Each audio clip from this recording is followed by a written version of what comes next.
Are you struggling for consistency in your sim racing? Does your iRating look like a roller coaster? If so, we have good news for you. The way to get more consistent is to first understand what you're doing differently than the professionals. And VRS is the answer. With our competitive subscription, you will have the telemetry, setups, tutorials, and everything else you need to fully analyze your driving. Our data packs and the ability to compare your driving with the best in the world will show you exactly where to adjust your inputs, change your driving line, and shave seconds off of your lap times. And our powerful and precise Direct Force Pro wheelbase and precision pedals are being used by some of the world's best drivers. All these champions agree that VRS hardware is not just the best on the market, it's also priced well below the competition. So if you're looking to upgrade to direct drive and the best pedals in sim racing, VRS is your answer. If you want to get better, get faster,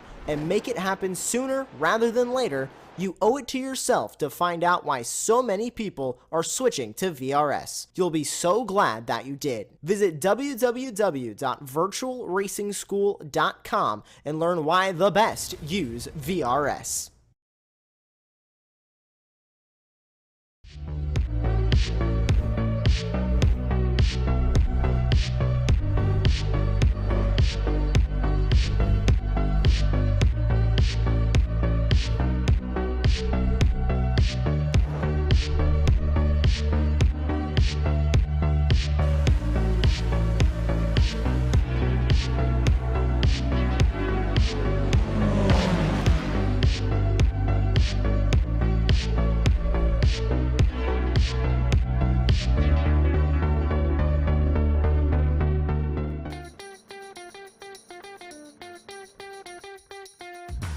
Welcome everybody to tonight's broadcast of the Ray Esports Racing League, brought to you by Grassroots Motorsports Magazine, Spec Racer Sports, Common Gear, and Grass Paddock Motorsports here on Apex Racing TV.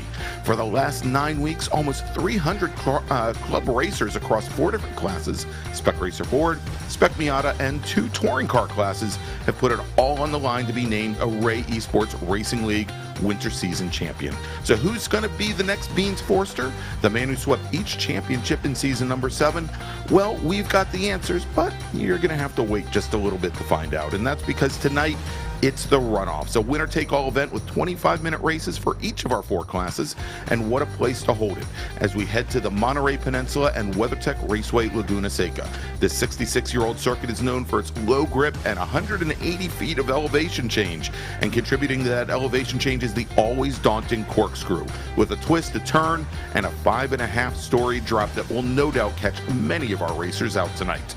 I'm Greg Ginsburg, and joining me in the announce booth tonight is Jack Ritchie with Lee Thompson in the virtual production trailer, giving you all the best views of tonight's very special event. And so good evening, Jack, and welcome to Laguna Seca, a bucket list track for many in real life, and one that our racers have been looking forward to for many, many weeks.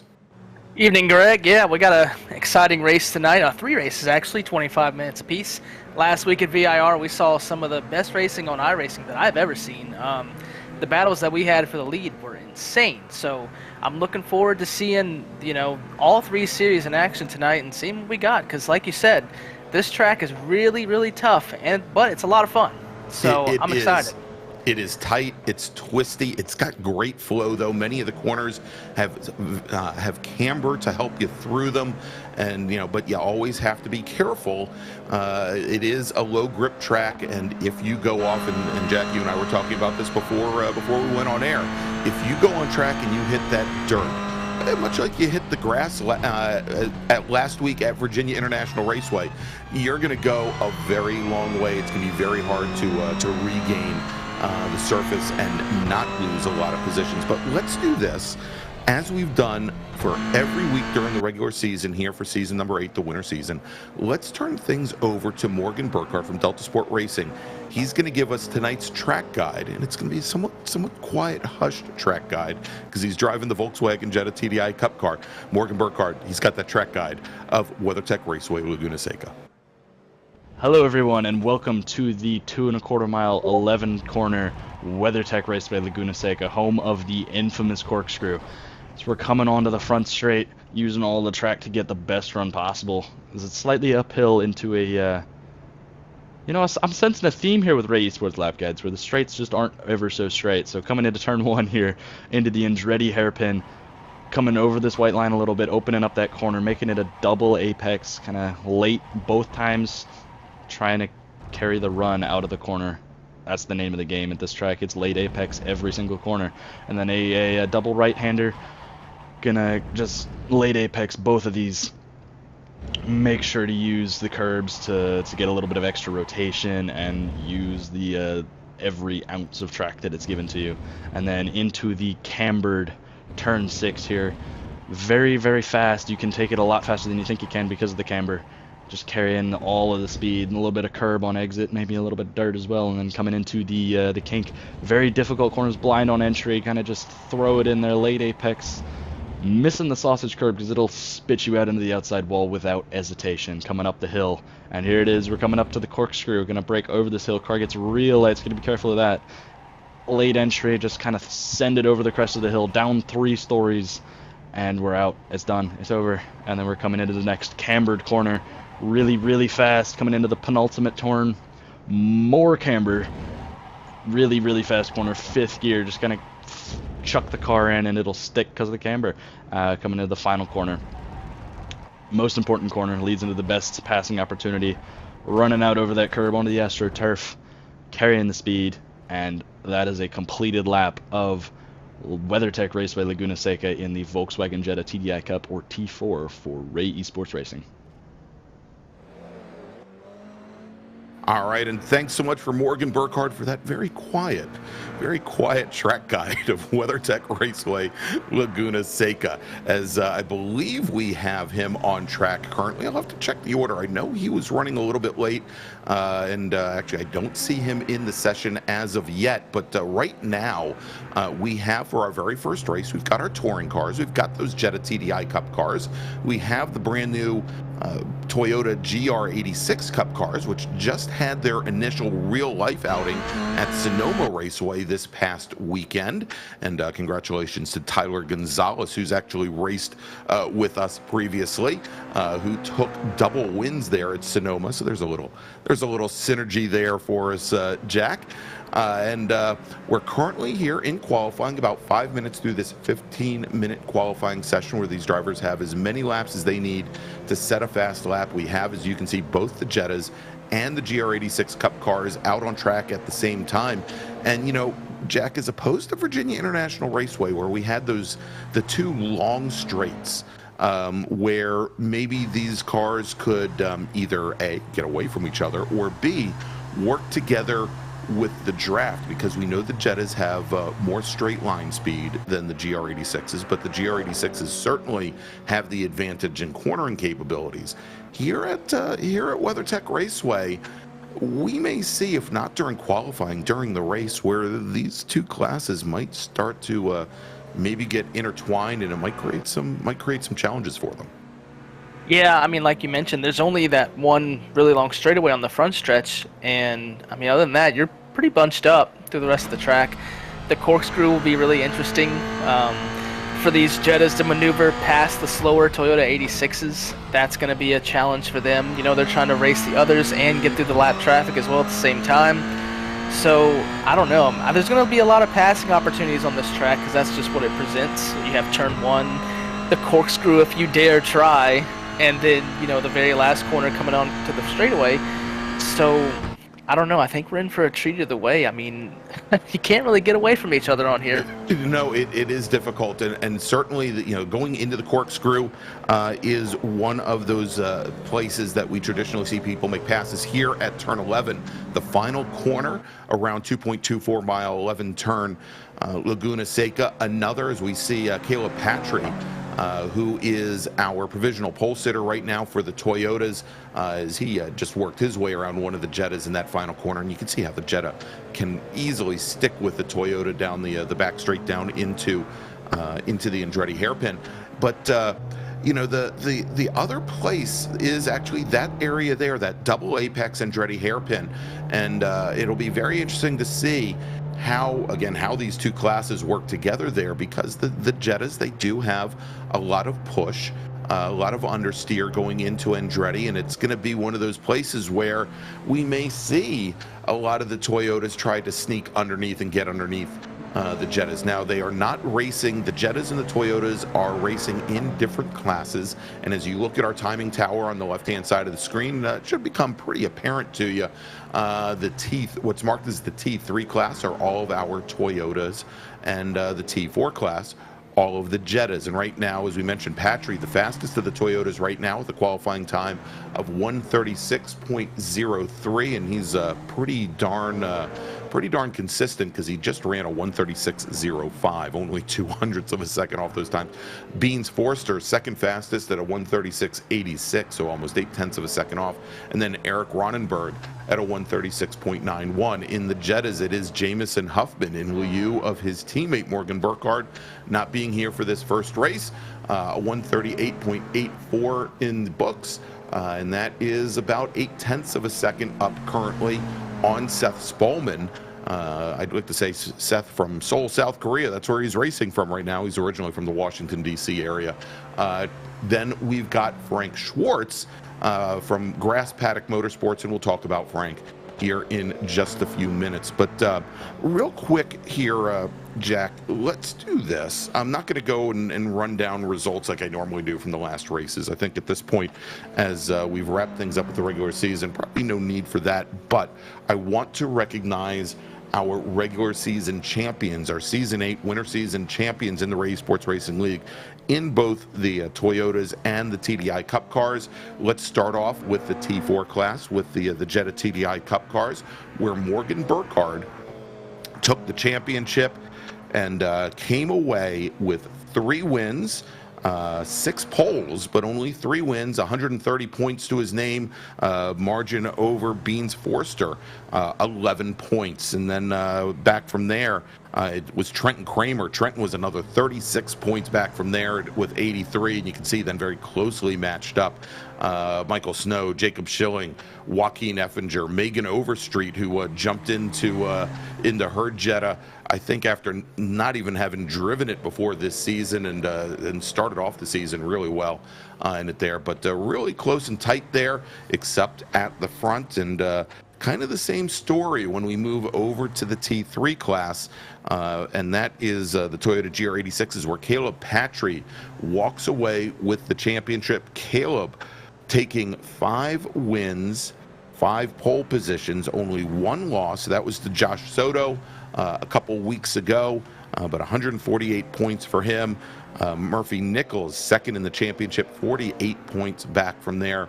Giancarlo Schooler finishing third with Andrew Wozencroft, Deacon Greenfield, and you can see pretty darn close once you get past Deacon Greenfield there, with Miles Brown sixth in the championship, and we actually had ties for 7th and ties for 9th position as well, as a lot of people were really trying to come to grips with that Toyota 86, which there were a couple of changes later on in the season to the braking, I think, that made it a lot easier for our drivers to work these cars around. But kind of neat little chassis to run in. Yeah, I've raced it a few times. It's not really my favorite. I think I drove it when it first came out, so it was kind of one of those things where they probably didn't have it dialed in. But I might have to give it another shot, because the way that these guys have been racing it, it looks like a lot of fun. And as you say that, John Wilson, maybe with a little trouble there, he was coming out of turn number 4 and got that apex sausage curbing. That's one of the things here at Laguna Seca that you also have to watch out for. The curbing itself is, we watch here, the number 150 machine of Stephen Blethen, who's currently qualified 19th in the Jettas, and he's got a lot of experience in the Jettas. I expect him to move up a little bit, as we've got about 3 minutes remaining in qualifying. With the exception of the apex at the corkscrew, you'll notice that most of the other corners here, Jack, have these very tall sausage curbs right at the apex. And certainly for the Jettas, it will launch the inside rear wheel up, or either inside wheel up if you hit them. The Toyotas, because they appear to have a rather soft suspension to them, and they do exhibit issues with weight transfer. that if you pop one of those sausage curbs, unfortunately, the car isn't going to just absorb it like the MX-5s do. It is likely going to cause a moment where the front end and the rear end don't necessarily agree on which direction to go. Yeah, it's definitely one of those things I would try to avoid at all costs. I think almost every car that I've driven here, I've hit the curbs at one point and went around. It's not really that hard, especially I think it's turn 4 and 5, those right-handers right before you go right up the hill. That's one of the slickest parts because it gets really tight out of that corner. I want to avoid that if I'm these drivers tonight. Don't want to touch it. Yeah, exactly. Like, here coming into 3, which is one of the slower corners on the course, but certainly coming up here underneath that Firestone Bridge into turn number 4. If you go and you pop that curb, and we just saw Miles Brown do it, although he recovered fairly well, a little bit better than John Wilson did. It is that one is a corner that will send the car flying drivers left over towards the bleachers. So, and the other one is definitely as he comes up, and we see Miles Brown calling off this qualifying lap. If he had gone underneath that VP Racing bridge and towards turn number 6, that one is it's a blind entry. It's got a little dip right at the apex. If you don't get to the dip, you can find yourself going all the way to the retaining wall driver's right. And if you don't use the brakes just a little bit to set the nose, you can have the exact same thing there. And it's really a critical corner that you carry a lot of speed, because you then, especially in these low-powered cars, start to run up a very steep hill up the Rahal Straight towards that corkscrew. So here we go, Jack, as we've got now just about 30 seconds remaining. Caleb Patry just set his fastest lap of the qualifying session, new provisional pole time, a 1:35.71. Eric Ronenberg now moves up into second, and on the outside pole, 1:36.54, so almost 8/10 of a second off of Patry. Beans Forster at a 36.68, only about 1400ths back from Ronenberg. Giancarlo Schooler, who has run very well in the Toyotas this season, has had a couple of front row starts, currently 4th fastest with Kyle Robertson 5th, and in the Jettas, Jamison Huffman has managed to hold on to his grip of provisional pole, a 1:38.84, which I think is where he was when we last checked in with him. Seth Spolman, 2nd fastest. Matt Snow, 3rd fastest. And both Spolman and Snow about 2,500ths of a second separating those two drivers, as we've got just a couple seconds remaining here for our drivers on their the clock is hit the witching hour. It's hit 15 minutes, but drivers on track, most of them are on their very last flying laps. They will count. And Josh Justice, we'll see if Justice, if you remember last week here, Jack, Josh Justice went and, well, he did donuts for about 3 minutes while the session counted down. Don't think he's going to have that opportunity tonight. Josh, a spec racer, Ford racer in real life. And that reminds me, of course, stick around with us tonight. We've got 2 more races after this. We've got our spec racer Fords. They're going to be up next. And rounding out the evening, going to be the MX-5 Cup cars. Should be a great evening of racing here from WeatherTech Raceway, Laguna Seca, as we should have our drivers start to grid up here in just a moment.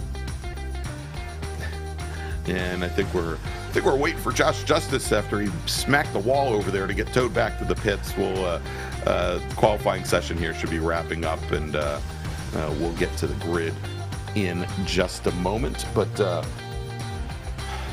I'm definitely looking forward to this. And, if seeing that we have half a second before the grid comes up, if you do like what you see, if you like the commentary that Jack and I are providing, and if you like Apex Racing TV, go ahead and give us a big thumbs up. Smash that thumbs up button. I know it's early. We haven't proven ourselves yet, but go and smash that big thumbs up button. And if you haven't already subscribed to Apex Racing TV, this is a great time for you to do so. You can also find us on social media, Facebook, Instagram, and also on the Twitter. Just head on over to Apex Racing TV, all one word. All right, so we're about 2.5 minutes past the end of qualifying, Jack, and we're still waiting for the cars to start gridding up. Hopefully that will begin, and just like that, there we go. Tell you what, Jack, why don't you take the Toyotas and I'll handle the Volkswagens. All right, starting on pole to nobody's surprise in this league is Caleb Paltry. He got the pole by a good margin, about 8/10 over Eric Ronenberg, with another front row start for him. Beans Forrester, as he's called, starts third, and Giancarlo Schooler starts fourth. In fifth, we have Kyle Robertson out of Florida, and Miles Brown, the Virginia boy, starting sixth. In seventh, we have John Wilson, and starting eighth, we have Andrew Rosencroft. Row 5, is Deacon Greenfield and Joshua Justice, and rounding out the field looks like Caleb Pocock and Jameson. Well, Jameson Huffman's going to be our pole sitter in the Jetta, so Pocock's going to run tail end Charlie starting 11th in the Toyotas. Jameson Huffman and Seth Spolman will make up the front row for our Volkswagen TDI Cup cars, with Matthew Snow and Frank Schwartz starting on row number 2. Then we've got Trenton Kramer and Megan Overstreet. They're going to start 5th and 6th, with Jacob Schilling and Stephen Blethen starting in 7th and 8th. Our 5th row, starting 9th, is going to be Michael Snow and Joe Camilleri, who I just saw this past weekend at Summit Point Raceway in his H production Volkswagen Scirocco. And then we'll see, he's checked into the session here. Morgan Burkhardt is now in the session. He is qualified. Well, he didn't set a qualifying time. He is showing as being in 11th position, with Brian Prokoff being in 12th. And we'll see. This is a little odd, Lee. I don't know if we can focus for the moment on Morgan Burkhardt. But Burkhardt, who started at the back of the field, there he is in that gray machine. He's I think, driven past a couple of our drivers on the pace lap already. If it were me, I'd black flag him. We'll see. We'll see what iRacing decides to do. He's a couple positions up there in that number 40 machine. But real quick here, Jack, while our drivers are on the pace lap, let's talk about our 2 sponsors for tonight's first race. And first, sponsoring our Touring 3, our Toyotas, is Common Gear. The Common Gear is your single source for securely digitizing and storing automotive maintenance records. From photos of maintenance or restoration work to scans of receipts, users can easily catalog every piece of a car's story. Digitize or scan and back up securely in one location, documenting your diagnostic and repair processes is as important as the work itself. And with the Common Gear, you can keep track of the steps you take, the parts and experts you use, all the aspects of your car's history. Don't risk losing your value in your investment due to lost or incomplete service or repair records. For more information, visit Common Gear at www.thecommongear.com. On Instagram, you can get them at _Common Gear. And so now finally, let's talk about Grass Paddock Motorsports, our sponsors for the Jettas, the T4 class. Grass Paddock Motorsport provides Mini Cooper race car rentals, trackside support, and coaching at tracks all over the eastern half of the United States. GPM provides podium-capable rentals for B-Spec, the fastest-growing class of racing in the Sports Car Club of America for 3 years running, and the 4th largest class overall. Grass Paddock has a unique approach where their race cars are located near the track you want to race instead of being in a central location, and that way you can avoid large towing fees. Come join us at Grass Paddock Motorsports, where Grass Paddock is not about our location, but about our attitude. For more information, visit www.grasspaddock.com. And there we go, Jack. Green flag in the air for the Toyotas as Caleb Patry takes the point. He's got Eric Ronenberg trying to push him along in that pink number 17 machine. And Ronenberg moves all the way out to driver's right, allowing Beans Forrester and Kyle Robertson in that green 215 machine to get by. In the front row, the Jetta's coming down into the Ray Hall, probably not the Ray Hall Straight, but the Andretti corner. It is Jameson Huffman in the red number 89 machine. He's got Seth Spolman in the 42. Just back from there, Trenton Kramer makes up 2 positions, starts 5th, now in 3rd, with Matthew Snow and Frank Schwartz. Morgan Burkhardt's already made up 5 positions. He is now in 6th. Yeah, he's going to be the one to watch in the Jettas for sure, coming from the back to the front. Last week he ran out of gas. Hopefully this week he doesn't run out of gas this week, because, I mean, he should be the strong favorite for these Jettas, but we'll have to see what happens. He has to come through the field, and sometimes that's really tough. All right, and the Racer X there, I think in the white car, I think it's probably showing as white for everybody. Jacob Schilling there with no numbers on the side. That is the number 85 machine. If you take a look on our on our timing tower there on the left-hand side of the machine, on the left-hand side of the screen. He is currently running 7th in class. Yeah, so if for those of you who missed our outing last week at Virginia International Raceway, Morgan Burkhardt was leading the Jettas by pretty good margin there, as we had Matthew Snow in the 78 machine go off, and he is going to now rejoin, and that is definitely a problem. He went around at the corkscrew. But Burkhardt, there, let's take a look and see exactly what happened here as we're watching Snow. There he is right behind the red machine of Kramer as he comes into the corkscrew, and he might have gotten a little help there as Burkhardt ends up then getting into the side. I think that might have been Frank Schwartz in the 24 machine that they got together. Burkhardt with nowhere really to go except the grass. As we take a look at our leaders, it's Caleb Patry with Beans Forster about 5 car lengths behind in the Toyotas. And I would say that Burkhardt, he went out, Jack, and was really wiping up the rest of the Jetta field at Virginia International Raceway until he realized that even diesel Jettas, when you only put like 1.5 gallons in the tank, can go only so far.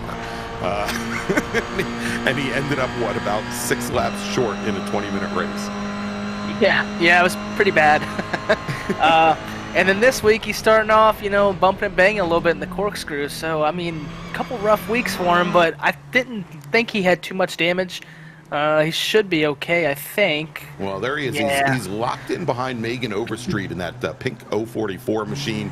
And Morgan's got Stephen Blethen in the 150, and yeah, you can see all the damage to the front end of that Jetta. The Jettas are fairly resilient cars. They can take a lot of beating and banging, much like a real life touring car can. And we'll see here what these drivers do as they come into the rainy curve and down into turn 10. Turn 10, I love that corner. It's downhill. It's got lots of camber, but in the Jettas, it's still very hard to get the car rotated as Burkhardt's going to try and come down the inside of Megan Overstreet, and he gives her plenty of room, but they are side by side. That is going to definitely impact their exit speed down this really the only flat-ish straightaway here. You see they've got that rise there at turn 1, and then you come down to the Andretti hairpin. Yeah, it looks like he has enough damage to slow him down on the straightaways too, so I'm not really sure he's going to be able to get back up to the front now, especially with the gap. But we have a massive battle right here for, what is it, P3? This right now is actually the battle as they're coming up the hill. We've got Giancarlo Schooler in the red and black Delta Sport car, Miles Brown in the blue number 333 machine, and then Eric Ronenberg, in that pink number 17 machine, as they were 3 wide coming out of turn 5 going up the hill towards turn number 6, and it is still Schooler and Brown side by side going into the corkscrew, and Schooler's going to hold them off for now as they start to make that run down the hill over towards the rainy curve. And one of the challenges that you have to watch when you race Laguna Seca here in the virtual world. Wow, look at all the air that Miles Brown gets with that sausage curve that I talked about earlier. If you go off track and if you pop 2 wheels into the dirt coming out of the corkscrew, you can lose, because you will get a slowdown penalty from iRacing. You can lose a lot of time there, so they have to be very, very careful making their way through. And it looks like Burkhardt may have lost some ground there, and maybe it is because he's got some issues with straight line speed. Yeah, it appears that way, unfortunately. That lap 1 incident, it appears to have given him just a little bit too much damage to compete on the straightaways, which doesn't seem that important here, but, I mean, obviously it's showing up right here. He was battling with Overstreet the last lap, and then this lap he's getting passed for 7th, so it's going to be a rough 25 minutes, and as we mentioned earlier, this is a 25-minute race, not a 20-minute race, so 5 more minutes of pain. Extend the pain. and it looks like, and I would say it looks like Burkhardt outbroke Stephen Blethen going down into the Andretti hairpin that time by. But for every corner that you make up position, if you're just going to lose it on the ensuing straight, it's going to, like you said, turn into a very frustrating evening here as we jump over to John Wilson, driver of the number 82 machine. That is the blue number 82. The second car in line, he's directly behind Josh Justice, another one of our blue machines, the blue number 99 car, and trying to come underneath John Wilson is Andrew Wozencroft in the number 80. Now, Wozencroft has a lot of experience here at Laguna Seca in real life. He's based out of the San Francisco area. He races Spec Miata. He calls Sonoma Raceway his home racetrack, but again, quite a bit of time here at WeatherTech. Hey, it's always good to have experience, even if it's in the virtual racing world. Experience in real life definitely has to carry over, just a little bit. But one thing I'm noticing so far is we're not really seeing these guys, both of the groups of cars really bunch up yet. No. I know we talked about that in our pre-race a little bit, and it hasn't quite happened yet. So that's just going to present another challenge for these Jetta leaders. As soon as I'm sure they will catch these Toyotas, and when they do, it's going to be all hands off. Well, I'm starting to question whether or not that's going to happen. The Toyotas, they're running at the front of the Toyota field in the 136 and 137 range, but even mid-pack running in the 138s and 139s, whereas the fastest of the Jettas are running 139s.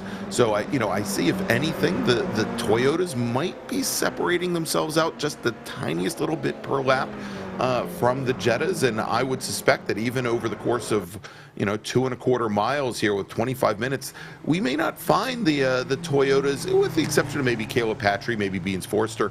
We may not find them working up to the back of the Jetta field until maybe the last lap or two of this race.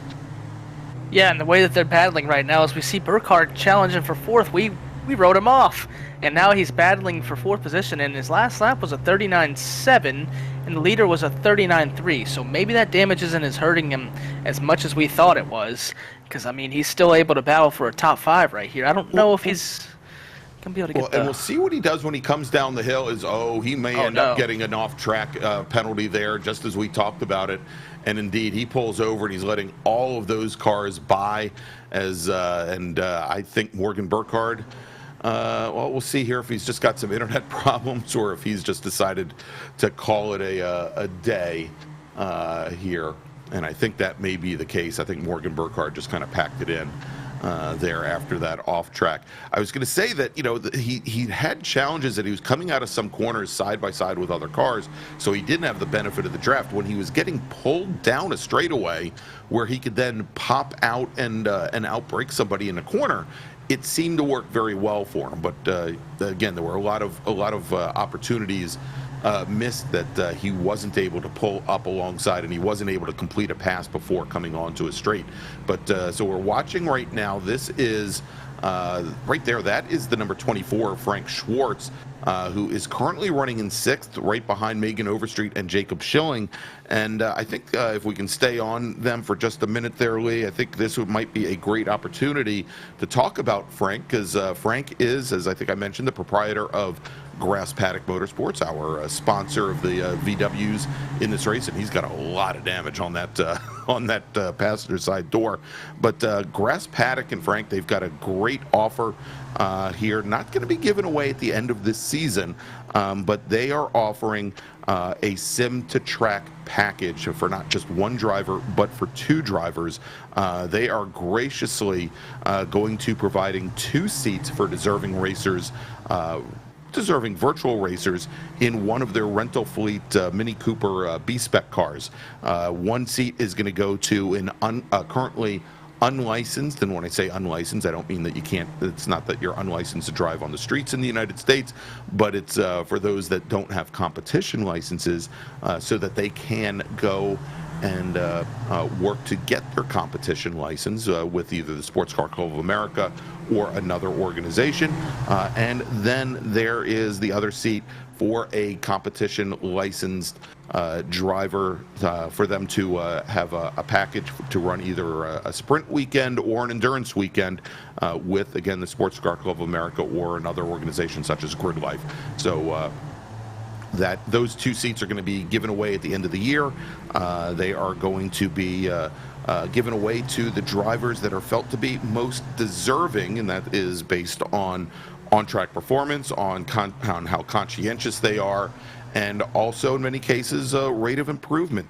And they are going to there's a 3-person committee that's going to be giving those seats away. It's Frank Schwartz, of course, it's Stevie Ray from Ray Esports Racing, and it's myself. So don't mess up in front of you guys. I just want to say that sounds like such an awesome opportunity for these racers too. I mean, how many opportunities do everyday sim racers get the chance to compete for a ride in real life? Like, it doesn't matter what kind of car it is, you get to drive a race car in real life. That's got to be one of the coolest opportunities you can get, and for him to do that is so cool. Exactly. And in a lot of the racetracks, and one of the big things about Grass Paddock Motorsports is they've got cars all around the east coast of the United States, northeast, southeast, that Frank can bring the cars to the track closest to you. And in many cases, those are tracks that are on iRacing that these drivers have had experience with. So it's not like they're going out for the first time and going to be totally inexperienced. As we've got a car coming down the pit lane, and it is Frank Schwartz. And I'm not sure, it's difficult. I saw a big puff of black smoke, and you kind of expect that with with the TDI diesels. Clean diesel be damned.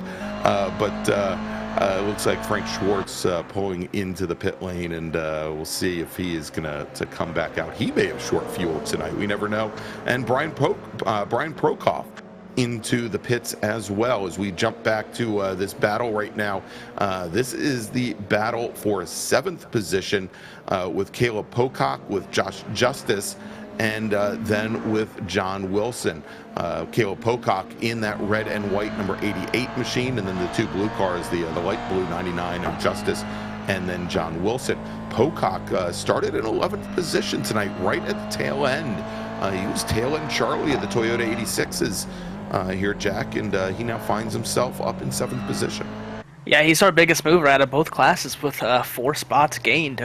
We saw him coming out of the corkscrew there too, getting off in the sand, and I'm surprised he did not get a cut track penalty there, but I guess he got away with one. I've done that before too. And then the next lap you do the same thing, and you get and you get the penalty. So yeah, there you go.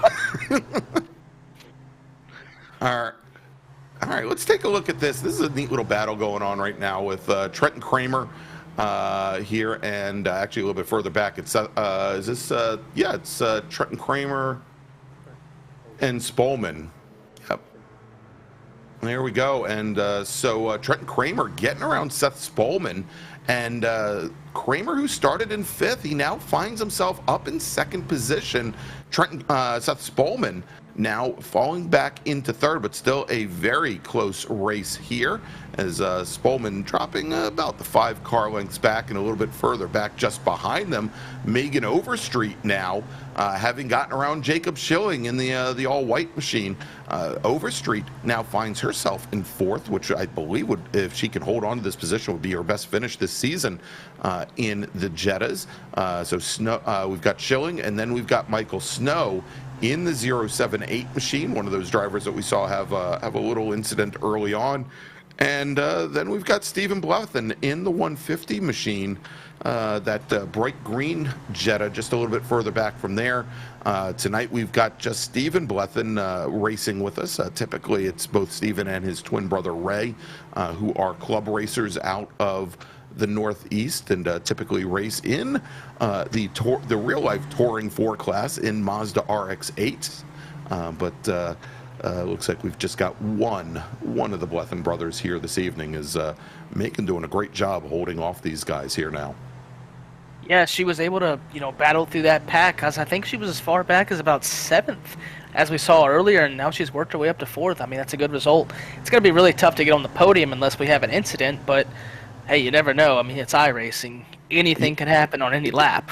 Exactly. And again, given that I don't think Megan had been in these Jettas until about 9 weeks ago, that she's done quite well. She's very well versed in the Spec Racer Fords, and I know she's been running both the Formula Vs and also the brand new to iRacing Ray's Formula Ford chassis as well.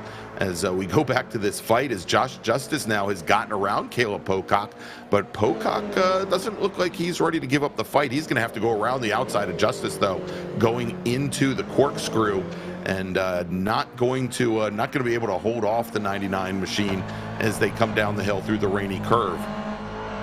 Oh, yeah, you see a little contact coming off the hill. Man, these guys have been battling really hard for a few laps. Oh, he's getting loose, and Pocock avoids him and goes to the outside. I think the 82 wants to make it 3 wide. He thought better of it.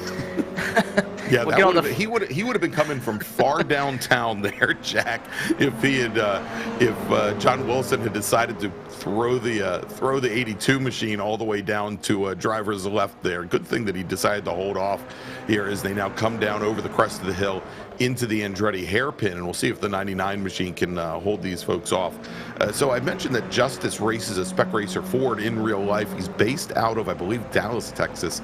I don't know if he has raced as far west as Laguna Seca in real life, but you know, the neat thing or interesting thing here and is that they're underway right now with I'll call it a reclamation project at Laguna Seca, that they just finished paving the track. It's the first time that the track has been paved since 2007, which is what this scan of iRacing is based off of. And the bridge that you have, the pedestrian bridge over the front straight by the start-finish line, they've torn it down. They're putting up a new one because, well, I can tell you even 3 or 4 years ago when I went across it, I feared for my life. It was a rickety old thing that the board in the county out there approved a $15 million budget for improvements to WeatherTech Raceway Laguna Seca. And that's so great, because I mean, we see in the United States especially, a lot of tracks close down because they can't get the funding, you know, to continue on and get better. And Laguna Seca getting that money makes it all worth the while, because I mean, you have a lot of top racing series that go there. IndyCar goes there, GT America goes there, SCCA, like you said, Trans Am. All of these series race here every year, and I mean, it's an amazing spectacle. It's a beautiful racetrack, and I hope that these renovations and things keep the fans coming out, because it's important. It certainly is, and you know, and one of the reasons the Laguna Seca is actually owned by the county, and it's in a park in parkland there, and it had been for years managed by a contracting company that called Scramp. That the county had appointed to manage the track. Wow, as Josh Justice goes very wide there coming out of turn number 4, that's allowed Pocock to pull right up back behind him again. Justice falling, or probably John Wilson falling off a little bit, and it looks like Wilson now might be under attack by Andrew Rosencroft in the 80 machine. So great little 4-car scrap here, all for 7th position. But there were a lot of organizations that were making the decision not to come back to Laguna Seca, primarily because of not just the track surface itself, but a lot of the infrastructure had fallen in some disrepair as well. So it's great to see that they're doing a lot of work on this, again, classic American racetrack that, again, is a bucket list facility for so many racers, pro and amateur. And it's also, I can tell you, you know, you can see those big giant hills up there leading up towards the corkscrew. You know, it's a great place to spectate at as well. Yeah, it's one of those tracks. I mean, I'm here on the East Coast in North Carolina, and I don't know if I'll ever be able to go see it, but I really hope to in person. I mean, it's just the amount of quality racing that you see at this facility is just one of those things that it's must see in person and on TV. So I'm excited for these renovations, and I'm excited to see what other series could come here. I mean, maybe NASCAR has been expanding their road courses lately. Wouldn't you like to see one of those big stock cars going down the corkscrew? My goodness. And you can see here, I love this graphic that Lee is putting up with Caleb Patry and how he has been expanding his lead over the rest of the GR86 field. And you know, Jack, as I kind of expected, as we now have a little bit less than 5 minutes remaining, this is the point where our racers would have during the regular season been getting the checkered flag. Caleb Patry just now coming up onto the back of our Jetta field, and he has opened up a substantial, almost 9.5 second advantage. Wow, Josh Justice going off, going wide, coming out of turn 6, going into Ray Hall, and Justice now giving up a position to John Wilson. But not only Justice, look at the big change here as Justice and Wilson and Andrew Wozencroft, all of them have gotten around Caleb Pocock, and it looks like Pocock is having some issues there. Ran a little wide coming out of turn 10 as well, as he drops 3 positions in the last lap. Yeah, we have this battle on the track, and then Ronenberg is catching Schooler at a rapid rate. The last lap around, he was about a second faster, and he's right there on his bumper. Yeah, and this. So, ooh. And I was going to say, this is the battle for third. This is the last podium-paying position right now in the GR86s here, and we can see where Giancarlo Schooler coming through turn 5 and heading up the hill. Jack, he's definitely starting to get very defensive. You saw him exit there, turn 5, center of track, and it's going to make it very difficult for him as he goes into turn 6 to head up the hill. Yeah, it's one of those. It's going to be really hard for Ronenberg to get that passing opportunity with Schooler defending like that. But there's going to be chances to do it. But how can you do it without making contact? I think that's going to be the hardest part. Yeah, and you saw at the last second there when they came through turn 6, Ronenberg really had to check up. He was ready to turn in, and I don't think you easily anticipated how slow Schooler was going to be through turn 6 from taking the entrance all the way from the inside, but it ended up throwing away all of Ronenberg's speed as well. Yeah, and I think it's important for Ronenberg on the front stretch right here to try to use the draft as much as he can to make that move into turn 1, because that's another place that you can kind of push the other driver up a little bit out of the groove. So it's going to be a good battle, I think, for these last couple minutes as we look back on the battle for 7th that it won't end. There he goes. Justice now under attack from Wozencroft as John Wilson now starts to move away. Oh, yeah. Look at that as we had issues there. Caleb Pocock as he goes around coming out of the final corner out of turn 10, and he is no longer part of that fight. All right, let's take a look and see. Let's maybe see where Pocock got it wrong here, Jack. Let's see. He gets down on the brakes, and he just loops it around. I think he's hoping or wishing that the race was only 20 minutes, because 3 minutes ago he was having a good time. Not so much now. As we see the battle for third, oh man, it's heating up. And we have a new third-place runner. Oh, no! Well, now we have a new third-place runner again, as Ronenberg had made the pass on Giancarlo Schooler going up the hill to turn 6 and carried speed through that turn 6, and maybe did not get into that groove, that little dip right at the apex. Rear end walked around on him, and Giancarlo Schooler, I think, helped seal the punishment there for screwing up the turn. As Giancarlo Schooler now back in 3rd position. Yeah, I'm not sure if there's really anything he could do there, man. That's really unfortunate to work that hard to get into 3rd place, and just it looked like he ran off the track and hit his right rear hit the sand, and he just lost it. Oh, all right, so Caleb Patry, our leader, he has started his last flying lap here at Mazda Raceway, WeatherTech Raceway, Laguna Seca. I should have been here 6 years ago. It would be Mazda Raceway. As we've got Josh Justice continuing to hold off Andrew Wozencroft. Yeah, and there you go, Eric Ronenberg. He manages to limp that car back to the pits, but it looks like the 017 is done for the night. And look at that, as we watch the Jettas here, I just noticed that John Wilson came right up to the back of Deacon Greenfield, and he has gotten around Greenfield, and I think, yeah, and there's Greenfield. I think Greenfield might have gotten a slowdown penalty coming out of the corkscrew, as he is now giving up positions to Wilson, Justice, Wozencroft, and Kyle Robertson as well here, and he might be out of fuel.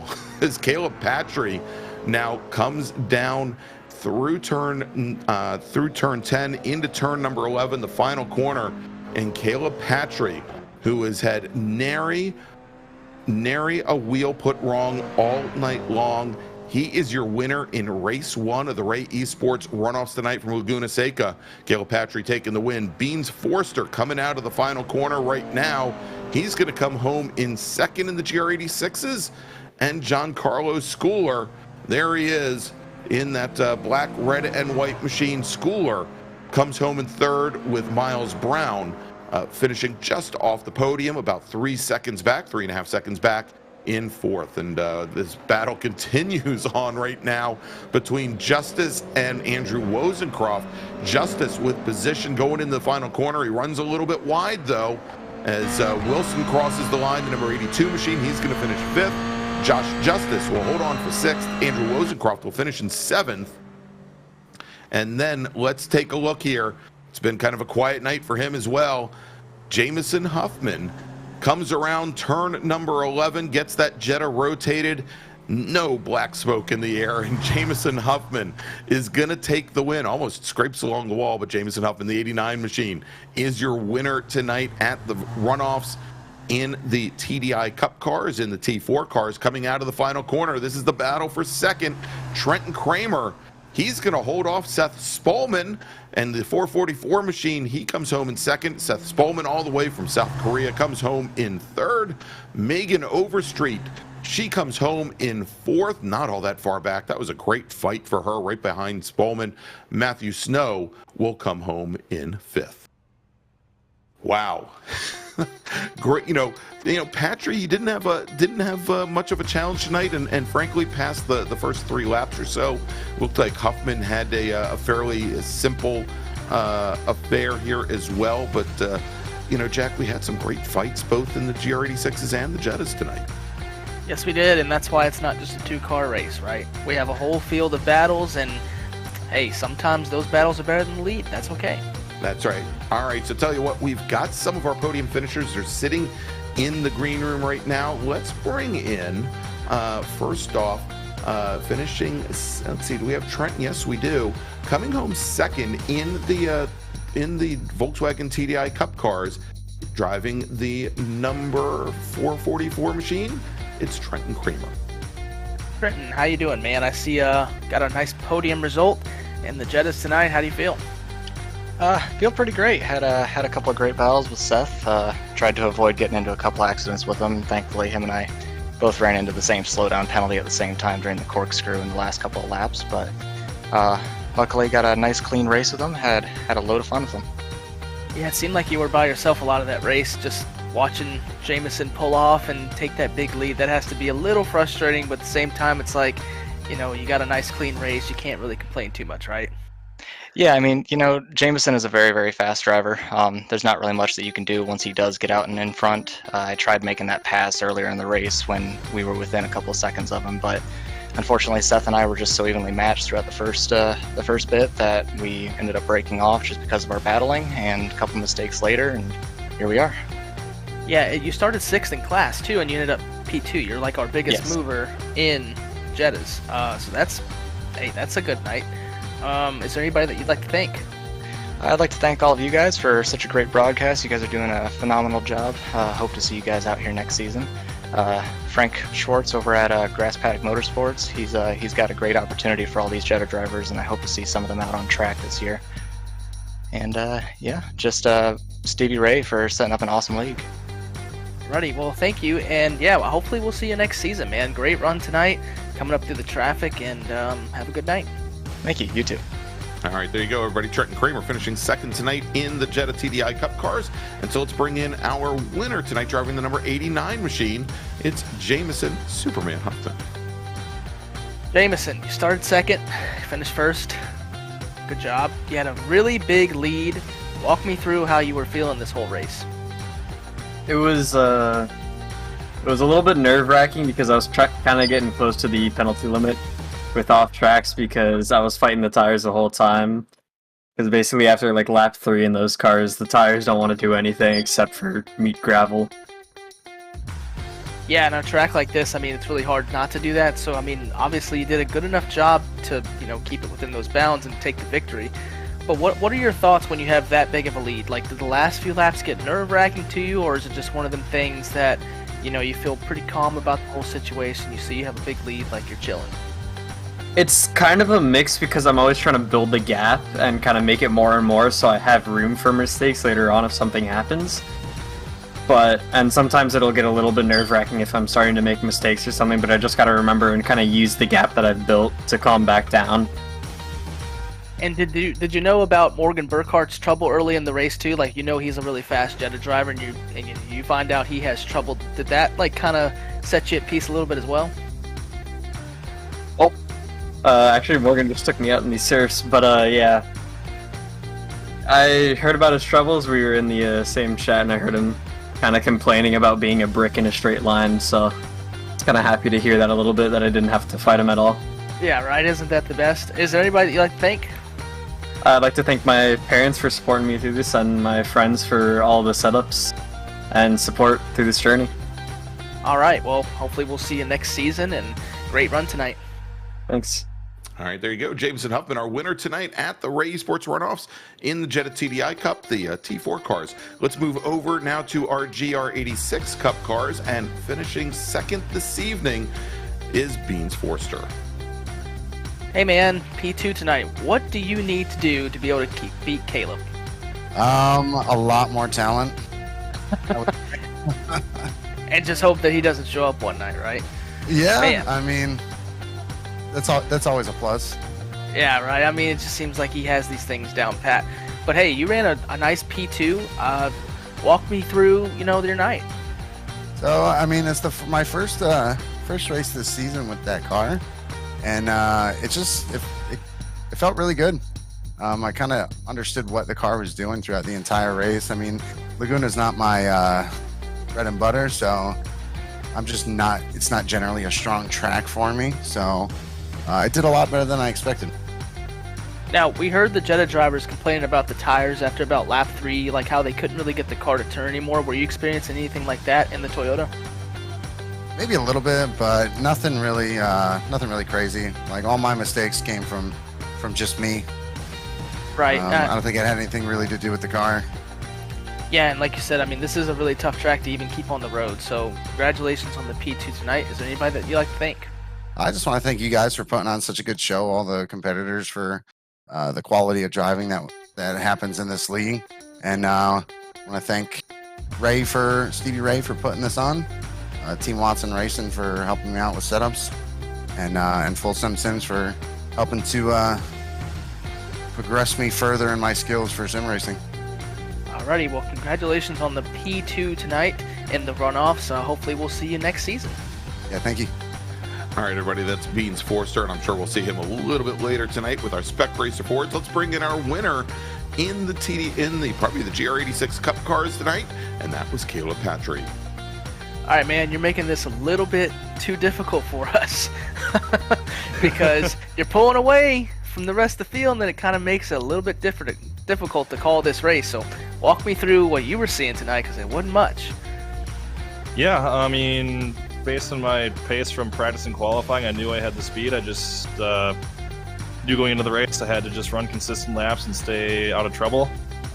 Beans did a really good job there at the start. He was pretty close, and I guess he made a couple mistakes and dropped back. So after that, it was just kind of not much going on ahead of me except lapping the occasional Jetta. It looks like a lot of them went into the pits at the end.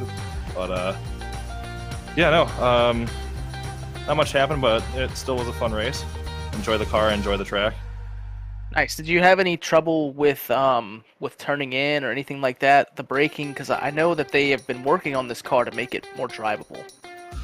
No, the car for the most part was pretty good. The setup I was running, it's pretty good right out of the gate, but as the fuel burns down and the tires come in more, it starts to get a little better. So I didn't really have any issues with turning or with the car pushing, except when I missed a corner. But yeah, it was good. Nice. Yeah, that's something that usually happens at Laguna. It's the thing, the car is pushed really easy because the track gets really narrow all of a sudden, and it looks like you didn't really have that many problems tonight. So congratulations on the win. Is there anybody that you'd like to thank? Yeah, certainly Stevie Ray and everybody else who puts these races on. You wonderful commentators in Apex Racing for the awesome broadcast. And my teammates at Delta Sport and everybody at All Sports Racing for their support. Alrighty, are we going to see you in any of the other races tonight? Well, I'm currently hot lapping in the Spec Racer Ford as we speak, so see me in that one, and then definitely the Mazdas afterwards. Alrighty, sounds good. Try not to stink up the show too much for us, please. Give us something good to watch. And I'll try to make it more interesting for you. Alrighty, we appreciate your time. We'll see you later. Maybe we just interview him all the way through the Spec Racer Ford race. Thank you, Caleb. There you go. Caleb Patry, our regular season champion in the GR86s, and taking the win tonight here in the virtual runoffs. All right, so Jack, why don't we take a quick little break? We're going to thank some of our partners and sponsors that bring you this coverage here tonight on Apex Racing TV. And when we come back, it is 25 minutes of the checkered flag for Spec Racer Ford here on the Ray Esports Racing League's winter season. We'll be right back. Are you struggling for consistency in your sim racing? Does your iRating look like a roller coaster? If so, we have good news for you. The way to get more consistent is to first understand what you're doing differently than the professionals. And VRS is the answer. With our competitive subscription, you will have the telemetry, setups, tutorials, and everything else you need to fully analyze your driving. Our data packs and the ability to compare your driving with the best in the world will show you exactly where to adjust your inputs, change your driving line, and shave seconds off of your lap times. And our powerful and precise Direct Force Pro wheelbase and precision pedals are being used by some of the world's best drivers. All these champions agree that VRS hardware is not just the best on the market, it's also priced well below the competition. So if you're looking to upgrade to direct drive and the best pedals in sim racing, VRS is your answer. If you want to get better, get faster, and make it happen sooner rather than later, you owe it to yourself to find out why so many people are switching to VRS. You'll be so glad that you did. Visit www.virtualracingschool.com and learn why the best use VRS.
And welcome back to WeatherTech Raceway Laguna Seca for the Ray Esports Runoffs, brought to you by Grassroots Motorsports Magazine, Spec Racer Sports, Common Gear, and Grass Paddock Motorsports here on Apex Racing TV. I'm Greg Ginsberg, along with Jack Ritchie. And Jack, we're now ready. Well, we're finishing up qualifying. We've got a couple minutes left here for our Spec Racer Fords for their 15-minute qualifying session. And then it is going to be, once again, 25 minutes to the checkered flag, and it is currently Morgan Burkhardt. We just saw the tail end of his last qualifying lap. Morgan Burkhardt, your provisional pole sitter, with a 134.18, and We'll talk a little bit more about his exploits in Spec Racer Ford here in just a little bit. Caleb Patry, who was interviewing and driving just a few moments ago. Congratulations on his win in the GR86s. He is currently your second fastest driver on track with a 135.09, so he's about 93 hundredths of a second off pole. Jamison Huffman, our winner from the TDI Cup cars, is currently your third fastest driver with a qualifying time of 137.70, and then Brad Gould and Beans Forster, your top five. And I've got a lot of stories to talk about Spec Racer Ford here coming up here, Jack. But really quick, as things are running down, let's quickly look at the final Season 8 results in the Ray Esports Championship, where we had 110 drivers go for gold this season, and Morgan Burkhardt was your championship winner here in season number 8. You can see that 152 points, but more astounding, 5 poles, but 6 wins out of 6 races on the season. So Burkhardt looking to go the perfect 7 for 7 here this evening. Beans Forster was 49 points back from Burkhardt. You can see how dominating Burkhardt was this season with Megan Overstreet. And there's Megan right now working her 8th qualifying lap. She's currently qualified 9th fastest overall. She finished 3rd in the championship. She's going to get a nice little trophy from the Ray Esports folks. Andrew Wozencroft 4th, and then Josh Justice 5th in the points. And I should mention that Beans Forster was our Spec Racer Ford champion last season, so he has turned the mantle over to young Mr. Burkhardt as Overstreet crosses the stripe, and she's going to pick up 2 positions here, Jack. Lays down a 135.86. That is now good enough for 7th. Yeah, not a bad lap. I mean, from 2nd to 8th, it looks like we have about 0.8 of a second separating those guys. So it just looks like Burkhardt's a little mad from that last race, and he's just taking his frustrations out right now because he is wiping them up. Yeah, he is. And we'll talk a little bit more. Morgan's had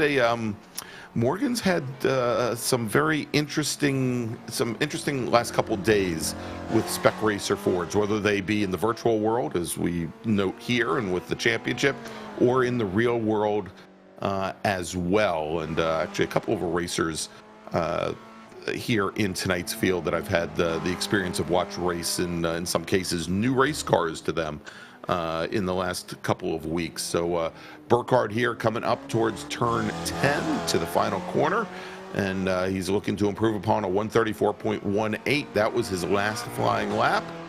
Can he do it? Can he separate himself from our new second place runner, Giancarlo Schooler? Burkhardt, he crosses the stripe, turns in a 134.175, so it does not, that's actually his previous best time, does not improve. Giancarlo Schooler now, well, for a moment, Giancarlo Schooler in the 111 machine was your second fastest driver, but he is headed down into the pits. And Jamison Huffman, you see him right there in the number 89 machine. He had just taken the win in our previous race, and Huffman now with a 134.68, almost about a half a second off of Burkhardt's times. Now second fastest, Charles Vaccaro in the 221 machine. He's going to hold station in 8th. Yeah, Huffman's got to have some confidence right now coming off that victory, so I bet he's feeling really good with this potential front row starting spot going into this race. Yeah, we've got 2 race winners and a series champion, all within within a couple tenths of one another, and all starting on the first 2 rows. Here as the checkered flag is out on the session. We just saw the 444 machine of Trenton Kramer, who had that podium finish just a little while ago in the Jettas. He is currently qualified 15th out of 16 drivers that have set time. So it looks like Mr. Kramer is going to have his work cut out for him, as we're on board now with Caleb Patry, who's on his last flying lap, the number 198 machine, looking to improve, not only improve upon his previous best, a 135.09, but if he can best a 134.68, that is Huffman's time. He will put himself on the front row as he comes out of turn number 10 and comes across the track, across the line, underneath that bridge, and Caleb Patry turns in that last time by a 1:35.09, and that is not good enough to improve. He is going to start on the outside of row number 2. Yeah, and that's what I love about this league so far is one series you may have one guy dominating, and the next one, hey, that guy's in 4th. So he's going to have his work cut out for him compared to the last race. I mean, he still has an excellent starting spot, but it's not the pole. So this race should be really fun. That's right, and you know, we'll see the grid here in just a moment. But even Brad Gould and Beans Forster, and a bit of a surprise for Forster, who finished as our season 6 champion, season 7 champion last season in the Spec Racer Fords. Beans Forster only manages 6th fastest here in qualifying, but our top 6 drivers all within 1 second of another here in qualifying, so pretty darn tight. Jack, why don't you run down the starting grid?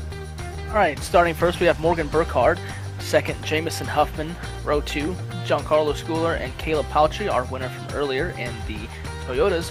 Row 3 we had Brad Gould and Benjamin Forrester. Row 4 Megan Overstreet and Charlie Vaccaro. Row 5, Andrew Rosencroft and Joshua Justice. Row 6, we have Caleb Pocock and Steven Blethyn. Row 7, we have Wiley Cox and Deacon Greenfield. Row 8, we have Trenton Kramer, Mark Sherman, and then rounding out the field, we have Seth Spolman. You know, I always get worried when I see somebody that I'm racing his name is Wiley, because I either think of Wiley Coyote and I'm waiting to go driving off a cliff, or I'm ready for him to make some outrageous move that is just bound to beat me for position.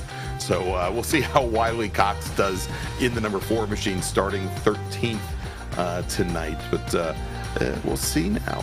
You know, we've got all these teammates. You know, we were talking, as you were talking to Jamison Huffman in the previous interview, and he told you that he was in a chat with Morgan Burkhardt.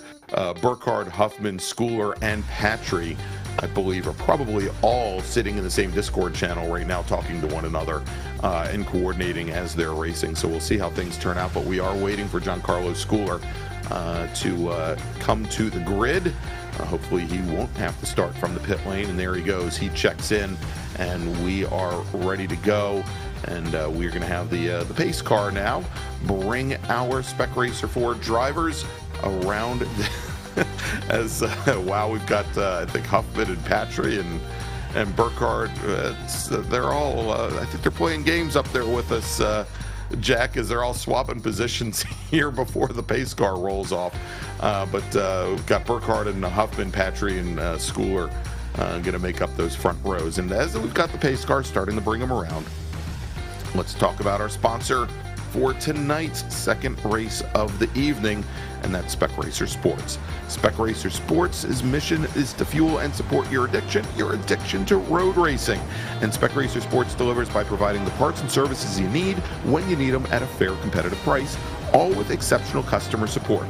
Located trackside at Motosports Ranch, Houston, Spec Racer Sports offers exceptionally prepared Spec Racer Fords for rental and for sale. In addition, they also offer storage and support technical services such as chassis dyno work and driver coaching, as well as fabrication. Find out more about Spec Racer Sports and their services by visiting www.specracersports.com. And so there you go, Giancarlo Schooler. It looks like he might start up a lap on the rest of the field there, as he is past the pace car up into turn number 6. Yeah, that's what it looks like. You know, and not the stereotype of Porsche drivers like our pace car driver. You know, they don't like stuff like that. Yeah, I think we might have a little bit of head games going on right here with the top 4. I think, as we talked about earlier, the draft really didn't play too much of a part in the battles. I think in these cars, you're going to have that. We've already seen similar lap times, and you put those lap times together with the draft, we might have some exciting action just like last week in the Mazdas at VIR. So stay tuned, folks, because we might have a good one here. All right, and here we go as the pace car bringing the field down out of the rainy curve. Named after a very, very famous motorcyclist who raced and won many championships at Laguna Seca. Here they are now coming up towards the final corner, turn 11, as you saw, pace car now on the pit lane, and probably nobody else going to pass him before the green flag comes out. Morgan Burkhardt brings the field around turn 11. The group bunches up as they've probably now hopefully recovered from the shenanigans we saw on the pace lap. And green flag is in the air. Josh Justice immediately jumping to driver's right, trying to get around Charles Vaccaro. But it is Burkhardt and Huffman side by side as they come down the hill. Caleb Patry now has gone wide out driver's right, as well as Beans Forster, and the whole field now seemingly getting through safely with Morgan Burkhardt. I don't want to say that yet, as we've got a couple cars off in the dirt, and that was Charles Vaccaro and I believe Deacon Greenfield as well in the number 36 machine, as they fall a little bit further back in the pack. But it is, for the moment, a breakaway 2 drivers. It is Morgan Burkhardt and it is Jamison Huffman as they come out of turn 5, heading over towards turn number 6. Giancarlo Schooler here, Jack, dropping all the way back to 5th. Yeah, that start was hectic right there, and a good job by Charles to not come back on the track and just throttle up and take out a bunch of cars. He did an amazing job rejoining and made it so everybody can keep racing, so good on him for doing that. As we want to see everybody racing, right? These top 2 are pulling away as we head down in the corkscrew as well. It's going to be a good battle. I think you'll see Patry and Gould and Schooler get up here as well. It's just going to take a little bit, I think, to get the tires warmed up and get feeling confident in the car. I think after that happens, we're going to have a really good one. That's right. And so Charles Vaccaro, having gone off, coming out of the Andretti hairpin, finds himself now 7 positions back in 15th, as we're now watching Caleb Patry, who is about 6 car lengths off. Well, now more than 6 car lengths off. I think from the looks of it, Jamison Huffman might have gotten a slowdown penalty, maybe as far back as the corkscrew, as he came out of the throttle on the front straight. He's now going to drop back behind Jamison Huffman, or pardon me, he's going to drop behind Brad Gould and Caleb Patry. So Huffman, who had been fighting with Burkhardt for the lead, now finds himself in 4th position, as we got a lot of brake lock up there from Brad Gould in the blue number 97. Yeah, it looks like Gould hit the hit the rumble strips like we talked about earlier. Can't do that. And he did it, and he survived. So good on him for doing that, but that was almost a really bad accident for him. So he's able to keep going and keeping the battle up for 3rd. As for the Huffman slowdown penalty, if he did have it that early, I don't know why he served it that late. That seems late, a little... Yeah, I thought it would have expired, would have gone and given him the black flag by then. But you saw with that issue that Gould had coming through turn 3, how it affects his exit speed even 3 or 4 corners later. As we have Beans Forster, who's gotten around Gould, and Jamison Huffman got back around Gould as well. So dropped the 97 machine back to where he started this race in 5th position. Yeah, and is that Trenton Kramer? That is Trenton Kramer, who had that podium in the Jettas and started at the back of the field, and he is missing something very crucial to straight line speed in his Spec Racer Ford, and that's a lot of front body work. Yeah, my goodness, it looked like he missed his braking point or maybe some contact. I don't know. He just all of a sudden just started going straight, going into the corkscrew, and that's not supposed to happen. So hopefully we'll see what happened there as we see Megan Overstreet battling for 5th, I think. Yeah. Wow. Yeah, as Overstreet trying to make her way around Giancarlo Schooler, had just passed Brad Gould coming out of the final corner. Overstreet, a stalwart in another one of the Ray Esports Racing League's family, the Weekend Warriors, seen every Sunday afternoon here on Apex Racing TV, and I think she's got a couple wins to her name, but tough competition all the way around, and she goes wide. There you go. It's the announcer's curse popping in here, Jack. She goes wide coming out of turn 5 and gets a whole bunch of the dirt on the runoff at the outside of turn 4, pardon me. Yeah, as we talked about earlier in the pre-race, I mean, these things, we had drivers complaining about the Jettas being able to turn after a few laps. These things are even harder to turn. So I can only imagine the challenges that these drivers are facing. As it looks like we have a battle for the lead. The gap has closed significantly as Patry has been able to close up on Burkhardt here. Yeah, indeed, it's Caleb Patry, the 198 machine. They're right on the back of the 40 of Burkhardt, and got to see both of these drivers in person this past weekend at Summit Point Raceway. Patry was there to support one of his good friends, Nathan Nicholson, who races in another one of the Apex Racing broadcast series. Nathan was racing in the Spec MX-5 Cup Series, which is made up of NC Miatas, the third generation Miatas, and Morgan Burkhardt was there to race in a Spec Racer Ford for the very first time, and he put his very first dry laps together in a Spec Racer Ford, qualified the car on pole, and won his very first race from pole. So he's looking to repeat tonight here in the Ray Esports Racing League. Yeah, I mean, he did earlier in the Toyota, so why not do it again in the Spec? Nothing wrong with that. That's right. So yeah, great to see that. We'll see how he does.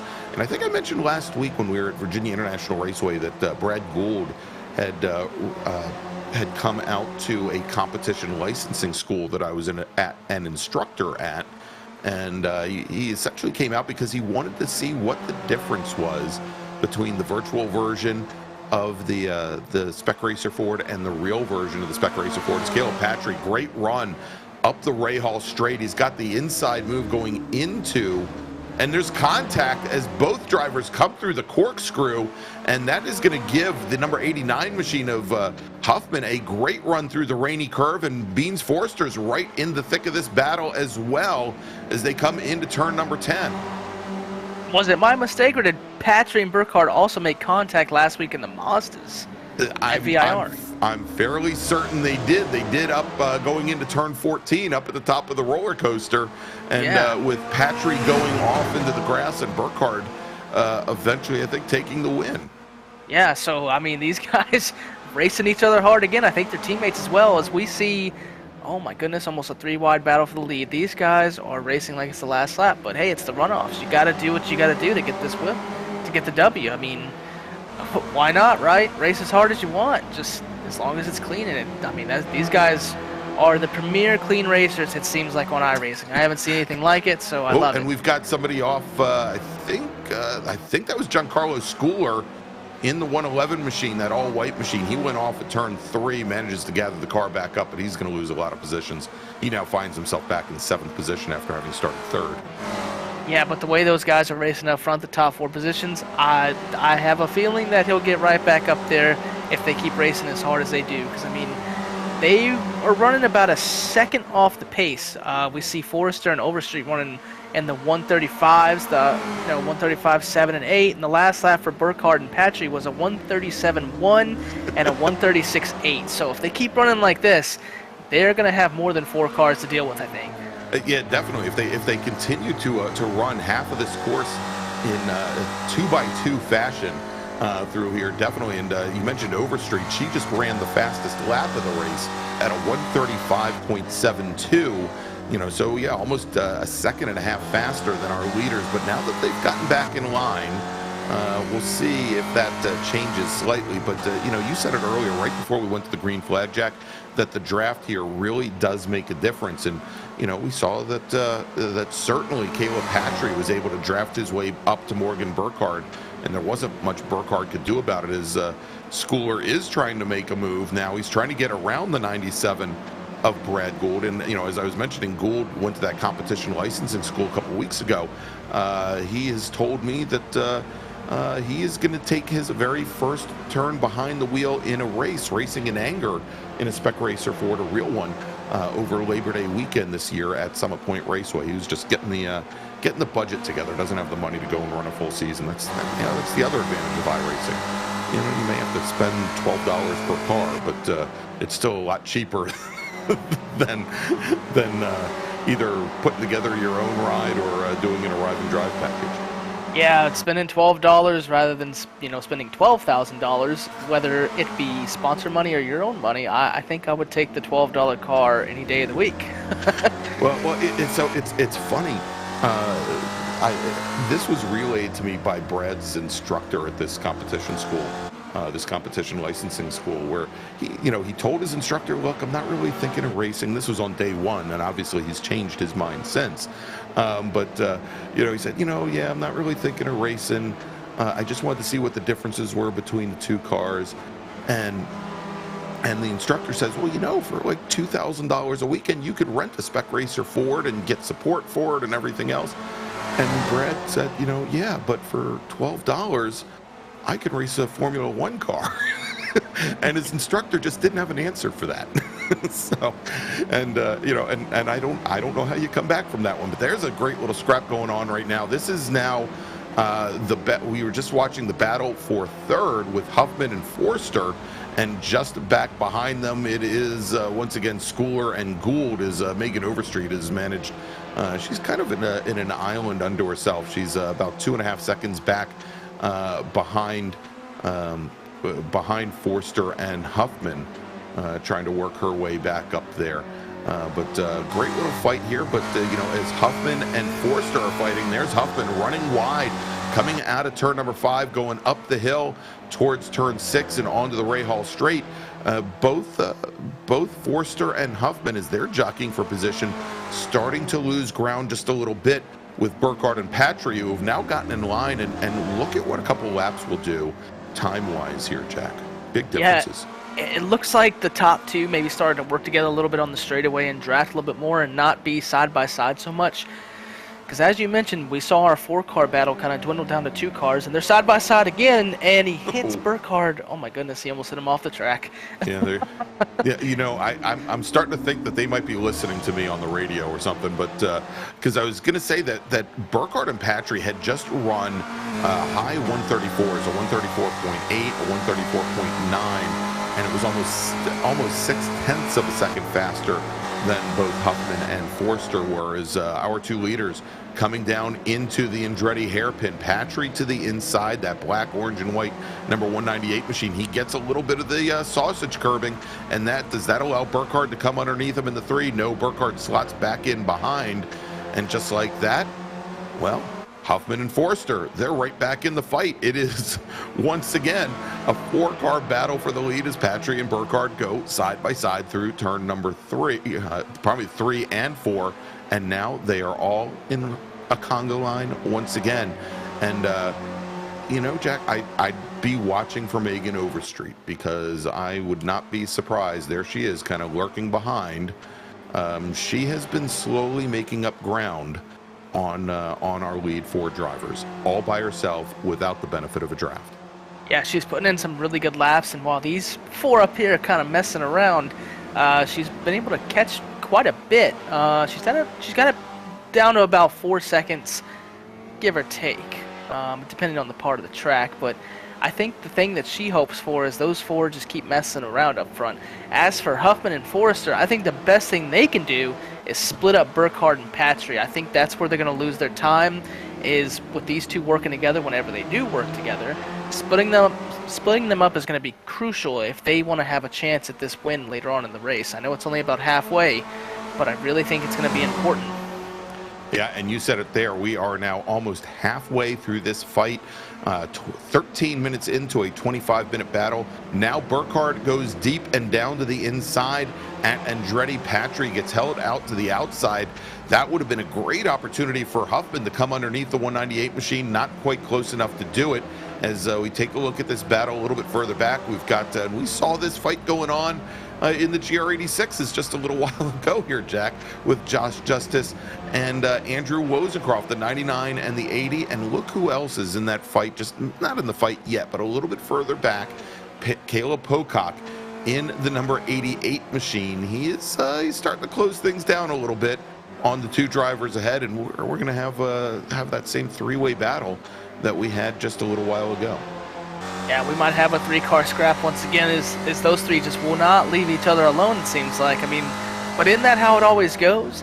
You have a race with one guy or an incident maybe, and then you just cannot get away from them. It just seems to be how that goes. As we see the 198 get really loose out of the corkscrew, my goodness, and he's getting passed for second. He might get passed for third by Forster here.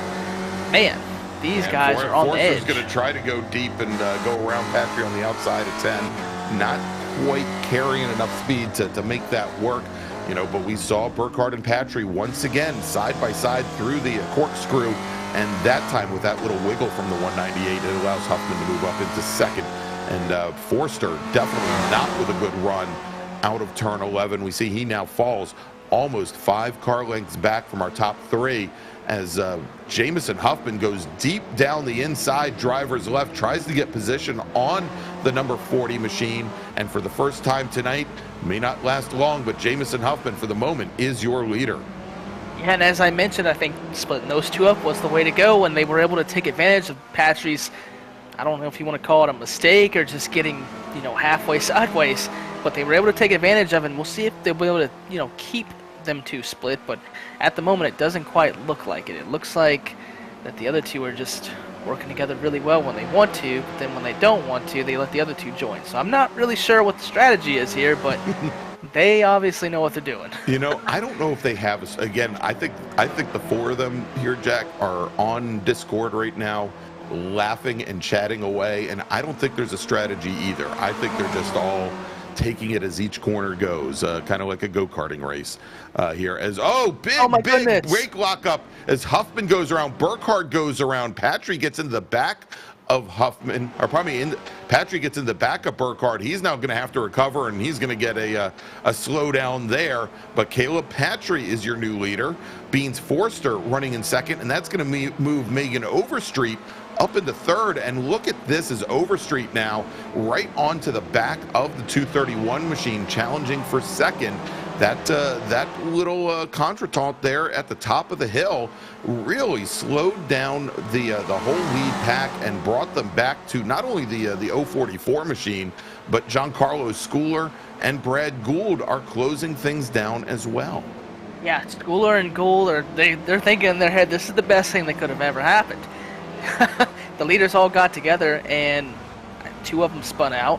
I mean, all right, so let's do this. Let's take a look here, Jack. We'll go back to just a few moments ago as they came up to the top of the corkscrew.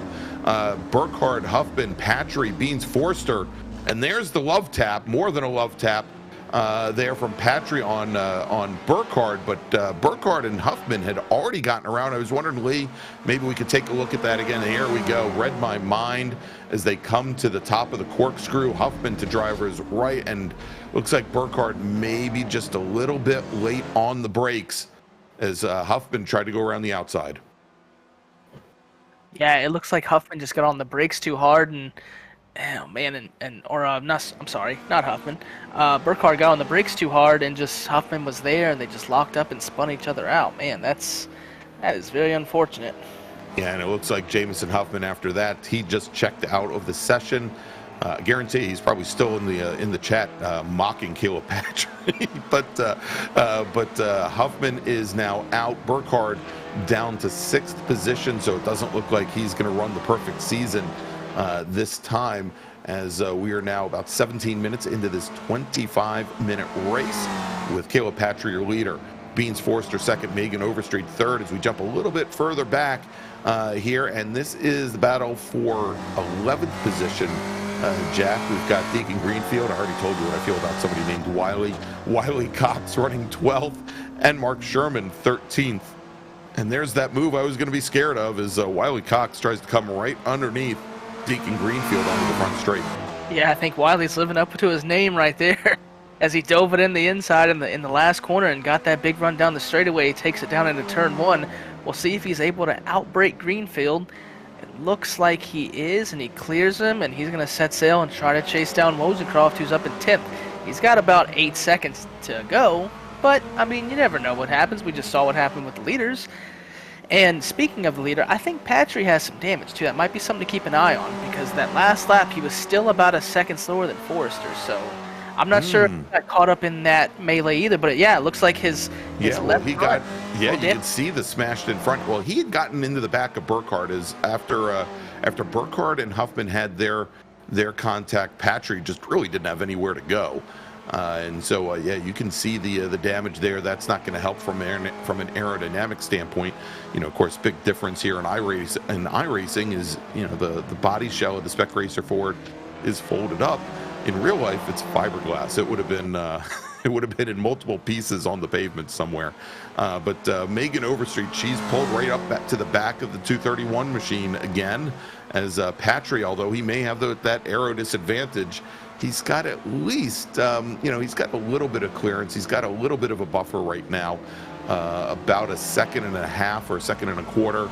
And if Overstreet starts fighting it out with a 231 machine, that could be to Patrick's advantage.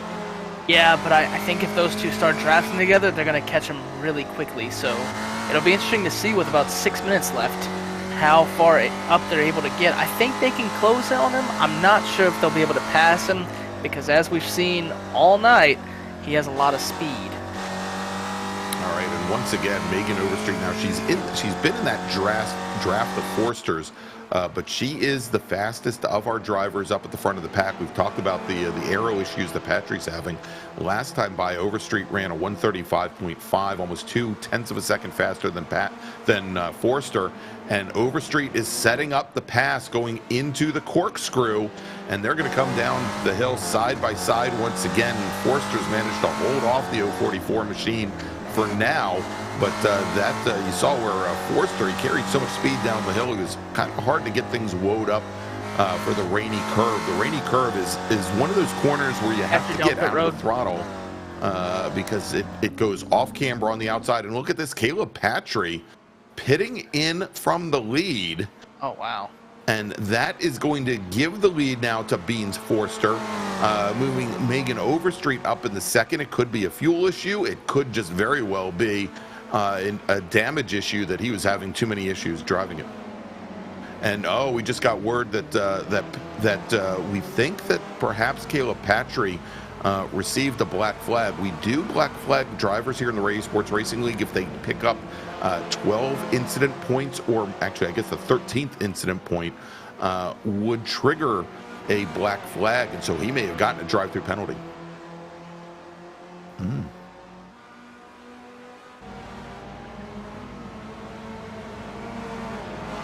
Right. Yeah, and so there are a couple of questions here because and as we're looking at it, Caleb Patry was showing far under that 12 incident point limit, that it is quite possible that he had enough damage from the incident, Jack, that iRacing typically will give you 3 laps in order to come in if they give you a meatball flag due to mechanical damage. And he was getting right at the end of those 3 laps, and if you don't come in, you get disqualified anyhow. Oh no! As Overstreet gets loose coming through the rainy curve, and I just finished, Jack, didn't I finish saying a lap ago how loose it can get on the outside there as it drops off camber? And Megan Overstreet overdrives the rainy curve, and she is now going to fall back into 4th position after having been in a spot where she could have possibly taken the lead. That is going to move, look at this, is going to move Morgan Burkhardt back up in the 2nd, and Brad Gould in the number 97 machine. He now finds himself in 3rd position, but he's got Overstreet sitting right back behind him, and Overstreet, if she recovers, there they are coming through Andretti. I have a feeling she's going to pounce, and she's probably going to have to pounce soon because we've only got 2 minutes left on the clock here. All right, let's take a look and see how this happened, Jack. Yeah, it looks like she got down in here and was on the outside and just, oh my goodness, ran just enough wide, as we talked about, hit the curbs, and the car just got loose.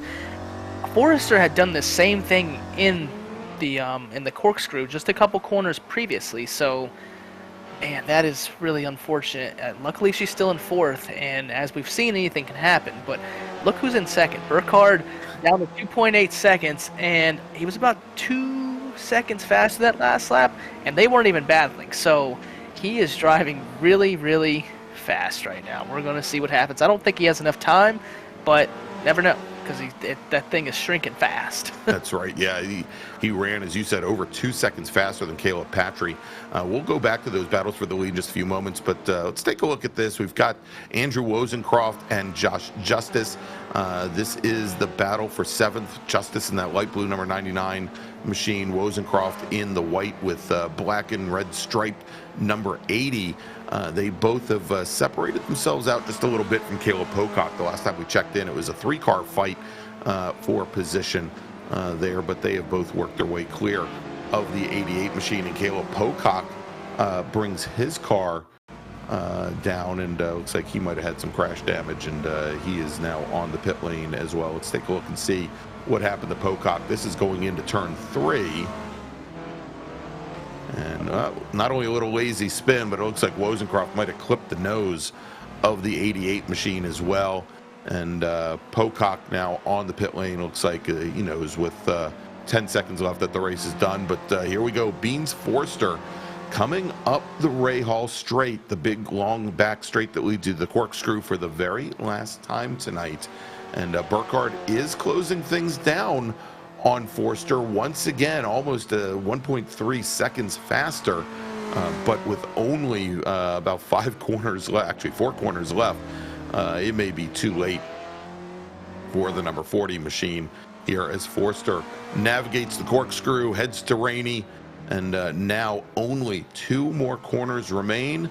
Burkhardt, he's putting up a heck of a fight, though. He's within almost he's within a second now, Jack, as they come through the final corners out of turn 10, hard under braking into turn 11 and onto the front straight.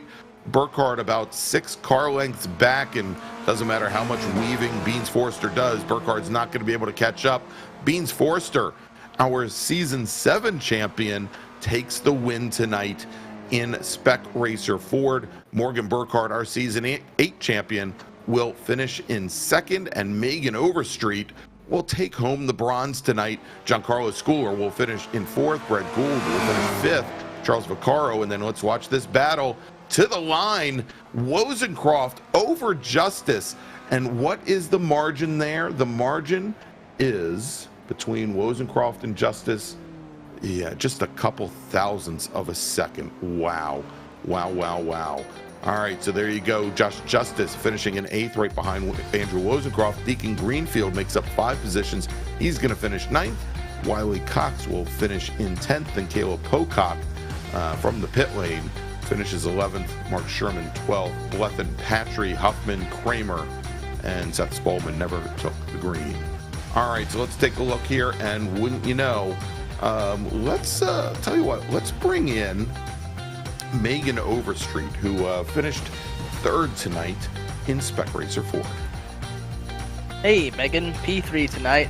What were your thoughts when you were battling for the lead and you hit the curbs just a little bit and spun it out?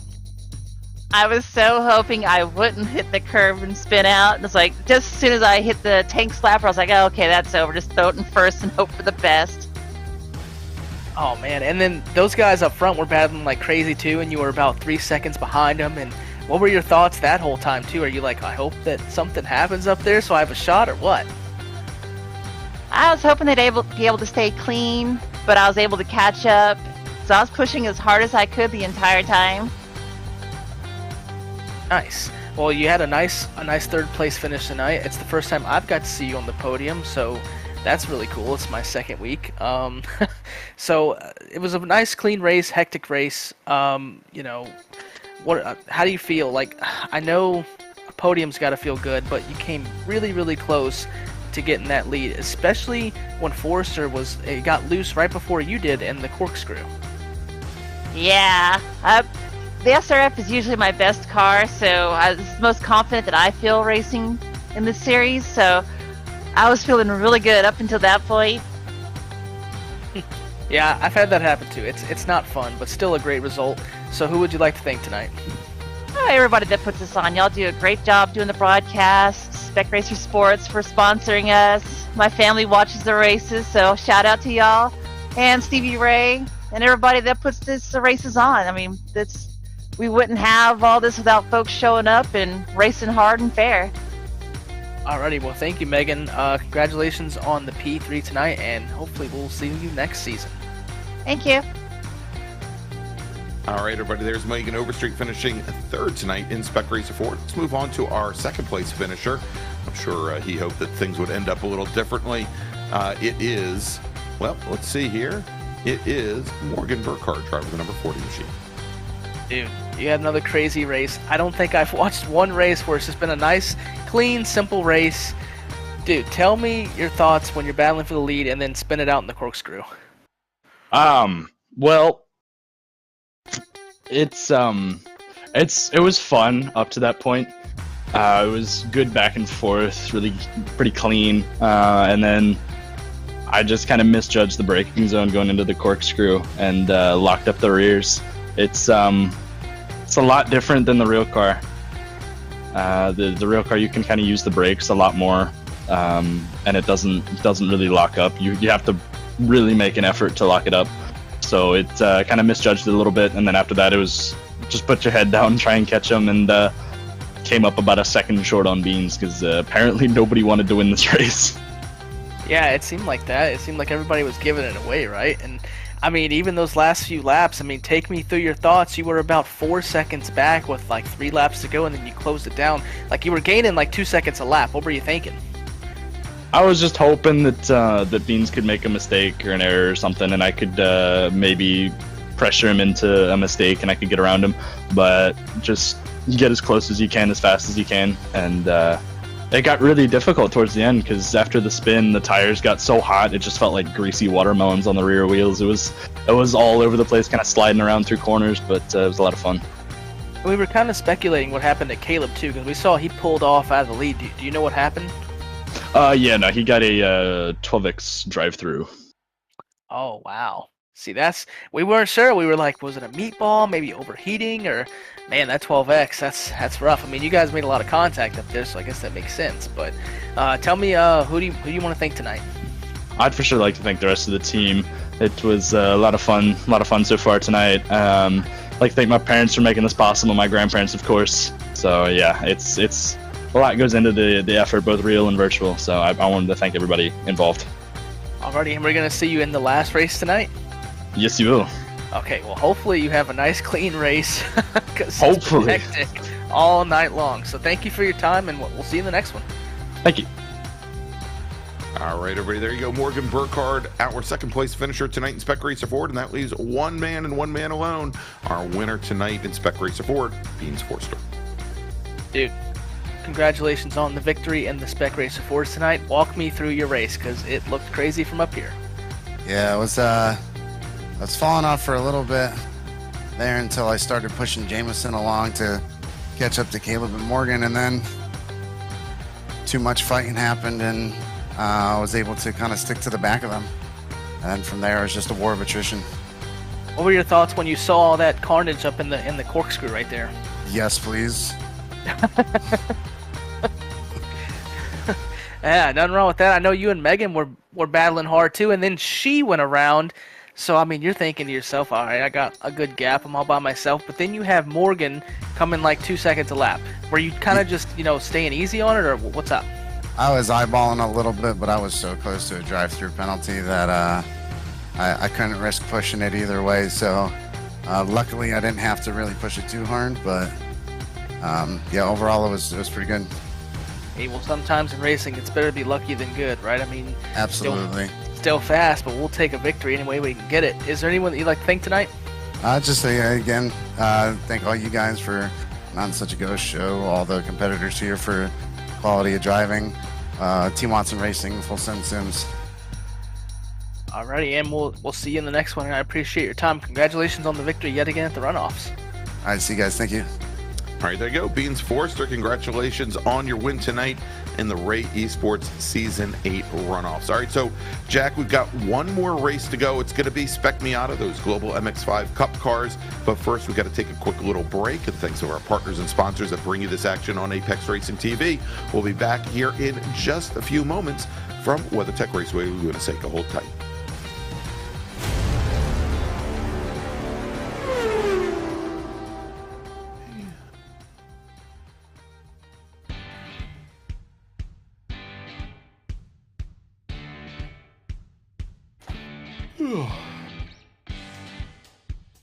Alright, and they are about 6 minutes into qualifying now. Oh, man, nobody wanted to win that one. No, seriously.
Are you struggling for consistency in your sim racing? Does your iRating look like a roller coaster? If so, we have good news for you. The way to get more consistent is to first understand what you're doing differently than the professionals. And VRS is the answer. With our competitive subscription, you will have the telemetry, setups, tutorials, and everything else you need to fully analyze your driving. Our data packs and the ability to compare your driving with the best in the world will show you exactly where to adjust your inputs, change your driving line, and shave seconds off of your lap times. And our powerful and precise Direct Force Pro wheelbase and precision pedals are being used by some of the world's best drivers. All these champions agree that VRS hardware is not just the best on the market, it's also priced well below the competition. So if you're looking to upgrade to direct drive and the best pedals in sim racing, VRS is your answer. If you want to get better, get faster,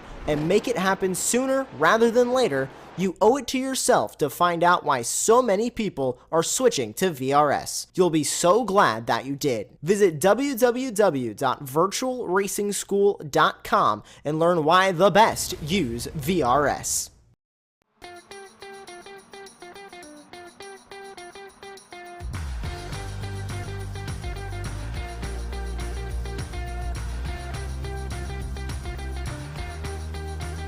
Jack Ritchie, and we've got 2 races in the books, Jack. 1 left to go, and it's the one that usually everybody is on the edge of their seat for. It is I'll call it Spec Miata. It's my years of club racing that bring that to me, but the Global MX-5 Cup cars here on the iRacing platform, and this is always an exciting race. You get the close racing of the Spec Racer Fords, you get the resilience of the chassis that you have in those touring cars. You put them all together, and you throw in maybe some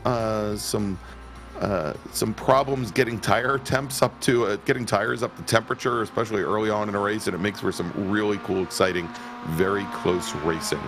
And so we've got our drivers. They are now already about 10 minutes, actually 9.5 minutes into their 15-minute qualifying session at the moment. Tell me if I sound like a broken record or not, but Morgan Burkhardt is currently your provisional pole sitter with a qualifying time of 136.17.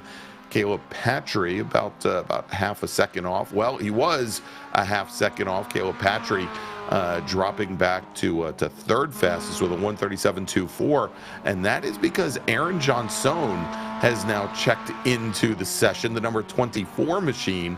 And Jack, this is a very cool thing to see. I haven't seen Aaron in the Ray Esports Racing League for over a year and a half, but more importantly, Aaron Johnson racing in the real live Idemitsu Global MX-5 Cup here in the United States. And I know that they are going to be heading out to WeatherTech Raceway Laguna Seca, I think, for their next round. And so he is definitely trying to get some testing in with some top-notch competition. So I'm glad to see that Aaron's joining us there. He is currently third fastest with a 136.93.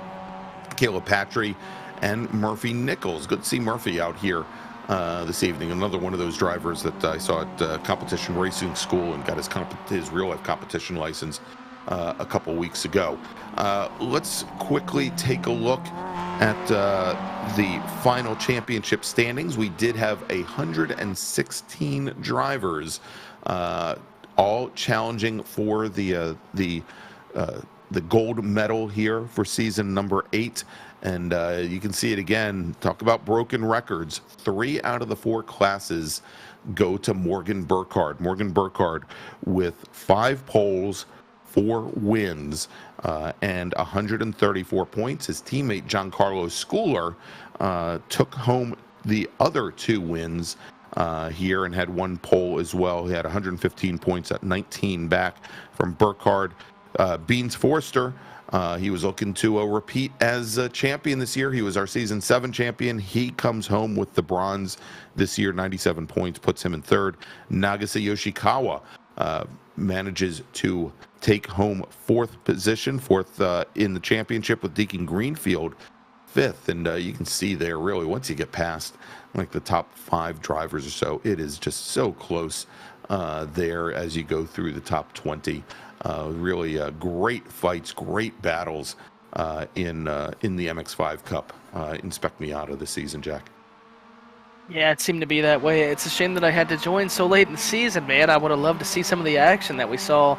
I know I got to see last week at VIR determine the champion, but man, these guys, if they put on a race like they did last week, I think we're in for a show yet again. Because I think, like we saw in the Spec Racer Ford, the draft is going to play another key part in this race. These Mazdas, man, they draft really well. They pick up, yeah. They look like, especially in comparison to the original old Miatas, the NA and NB Miatas from the early 90s. They look very sleek at the nose, but they are not the most aerodynamic cars. They've got a fairly vertical windshield in order to help with rollover protection, actually. And as you can see, they run with an open top, so it leaves for a pretty big vortex of air working its way through the cockpit and then out towards the back of the car, and it really puts a big hole in the wind for the car behind to be able to draft up. And it's not uncommon that to see a car that maybe even a full second back be able to hook in the draft in that slipstream and pull right on up. As we've still got Burkhardt there, and it looks like Burkhardt and Murphy Nichols working together in qualifying. Is Nichols in the number 5 machine? Well, he's currently qualified 5th, drops a wheel going off and out of turn 6 onto the Rahal straight, but a lot more traffic as I'm seeing, I think 17 or 18 cars currently out here trying to set times in qualifying. Yeah, and it looks like we only have about a half a second between the top 5 too, so I mean, this is going to be another tight one. I think we're going to see some of the same players that we saw in the last one, along with who you mentioned earlier, Aaron in the 24.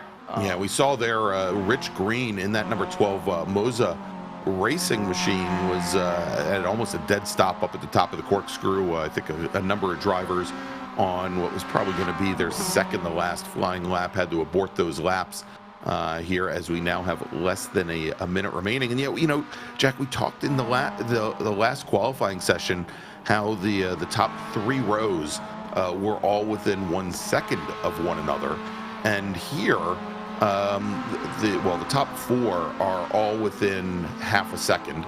And if you know, there's a little bit of a gap right now, a little bit further back. You take a look at Nichols at a 1:37.01. Well, I mean, we're looking at the top 7 cars all within a second of one another. I mean, pretty amazing. Yeah, and then we have 8th and 9th, only another half second behind them, and those guys are fast too. We've seen them race really well, and as you know, sometimes, I mean, you can lay down a hot lap a lot better than you can race. So, I mean, qualifying isn't everything. Obviously, plays a big factor, especially being on the front row, but sometimes you're just not a good qualifier and you're a good racer. So I'm really excited to see how close these guys are in the race. All right, so we're following and we're on board right now with Aaron Johnson, driver of the number 24 machine, and he is on his last flying lap, and I'm thinking that he will still be able to get to the start-finish line before iRacing ends the session on him. He's got a 136.68. He was looking to beat a 136.47, which was Burkhardt's provisional pole time, but with that spin at the corkscrew, Johnson, he's going to have to settle for second fastest here in qualifying. As we're watching Beans Forster, he's just on a cool down lap there. The number 231 machine, currently 6th fastest. And here was a late change. Andrew Wozencroft, last driver, Jack, to cross the start finish line, and he bests Megan Overstreet, moving up to 7th. And so we've got the grid coming up here now.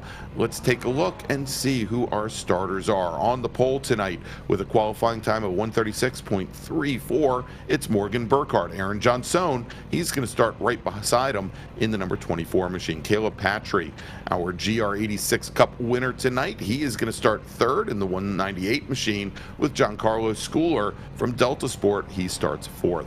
Murphy Nichols from Smoketown Brewery Racing, he will start in 5th in the number 5 car, with Beans Forster starting in 6th. Andrew Wozencroft will start 7th, with Megan Overstreet 8th, and Deacon Greenfield and Brad Gould will make up row number 5.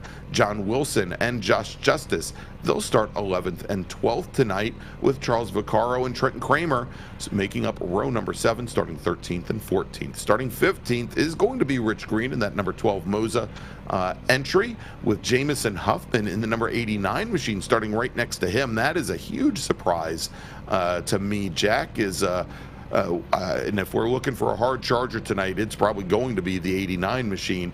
Wayne Buttermore and Caleb Pocock will make up row number 9, and our sole driver on row number 10, starting 19th tonight, will be Stephen Blethen. All right, and as we get ready for the pace car to roll off on this final race of the night, and as we get ready to wrap up things here, a couple quick notes. If you like what you're seeing here tonight, please go ahead, smash that thumbs up button. My best friend's young daughter says you smash the thumbs up button. Go ahead and smash it, and click on the notification bell so you can find out all the times that Apex Racing TV goes live with virtual road racing, well, not just road racing, but virtual racing all around the globe, seemingly 24/7.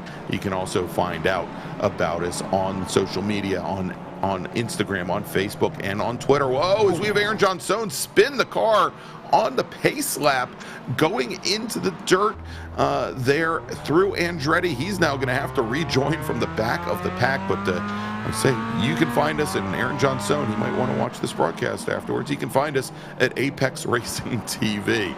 Wow, that is an interesting start, and that is going to move now Giancarlo Schooler in the 111 machine.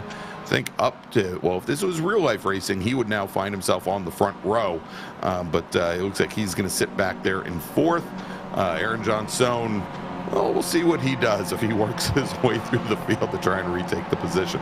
But while our pace car brings the field up the hill towards turn number 6, Jack, let's talk quickly about our sponsor for the final race of the evening, and that is my favorite, Grassroots Motorsports magazine.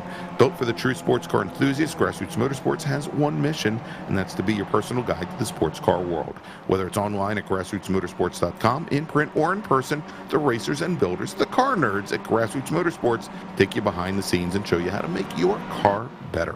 Along the way, they'll give you a taste of everything this hobby has to offer, from 1,000 horsepower track monsters to cool street cars built in driveways. And they also maintain a collection of staff-built project cars, because hands-on technical articles, they're not typed behind a desk, they're scribbled down in the garage. To not only read but become part of the story, head on over to grassrootsmotorsports.com.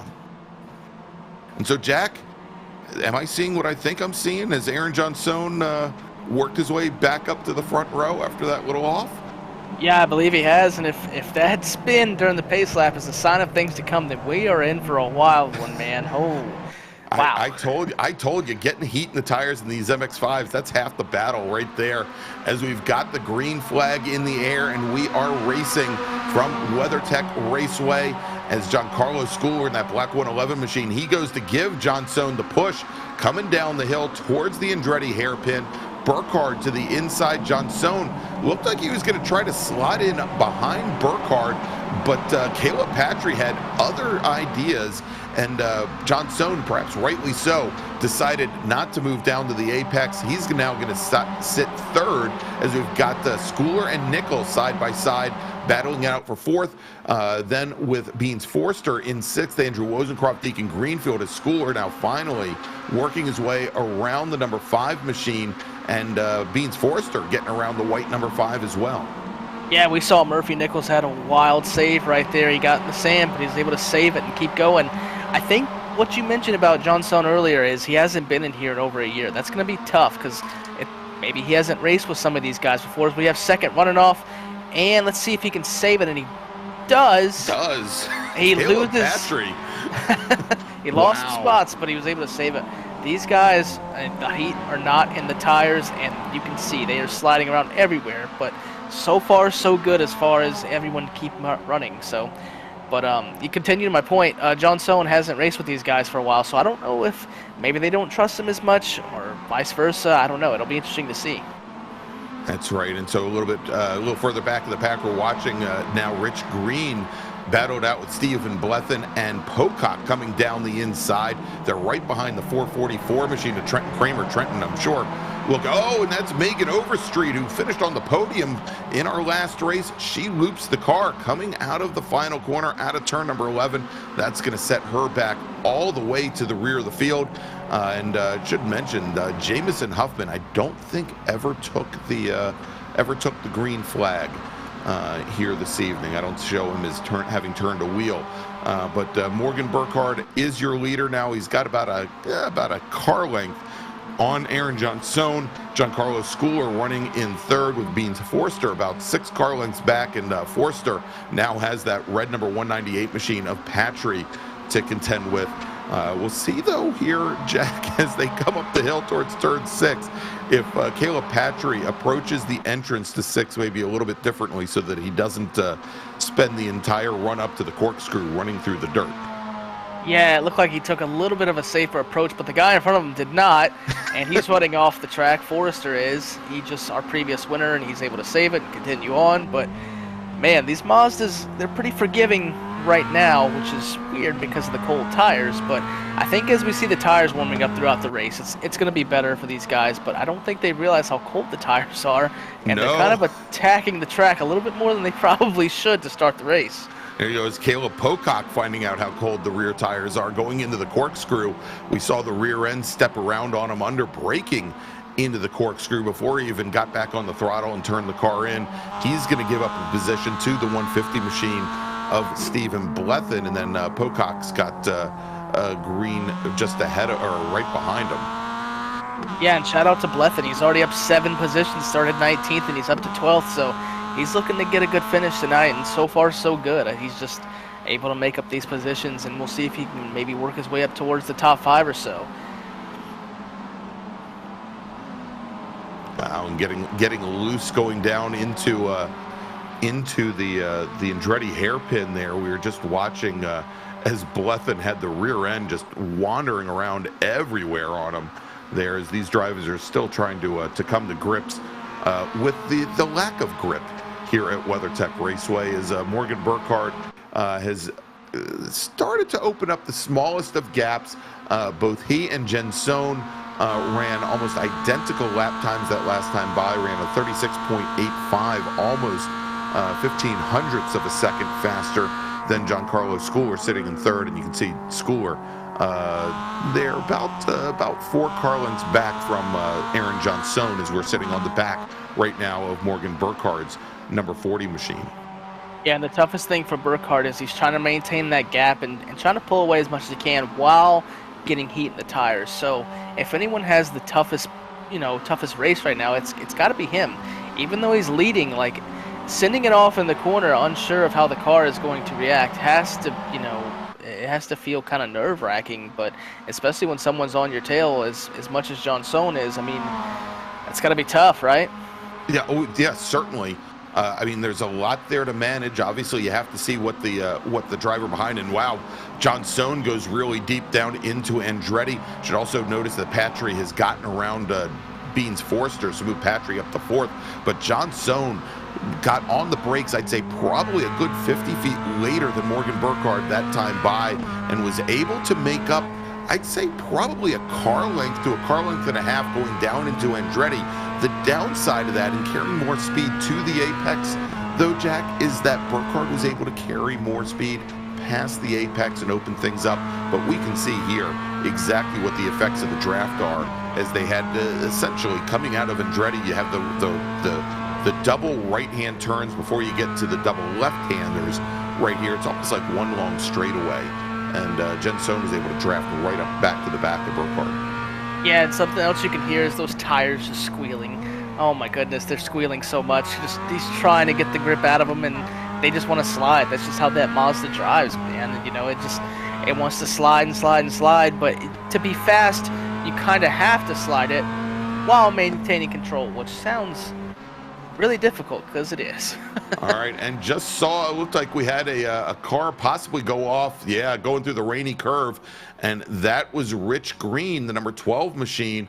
He had a huge impact coming out of rainy, out of turn number 9, and impacted the wall, and I didn't see the car go flying, but I saw the nose of the car go flying, and kind of knew that had been a problem.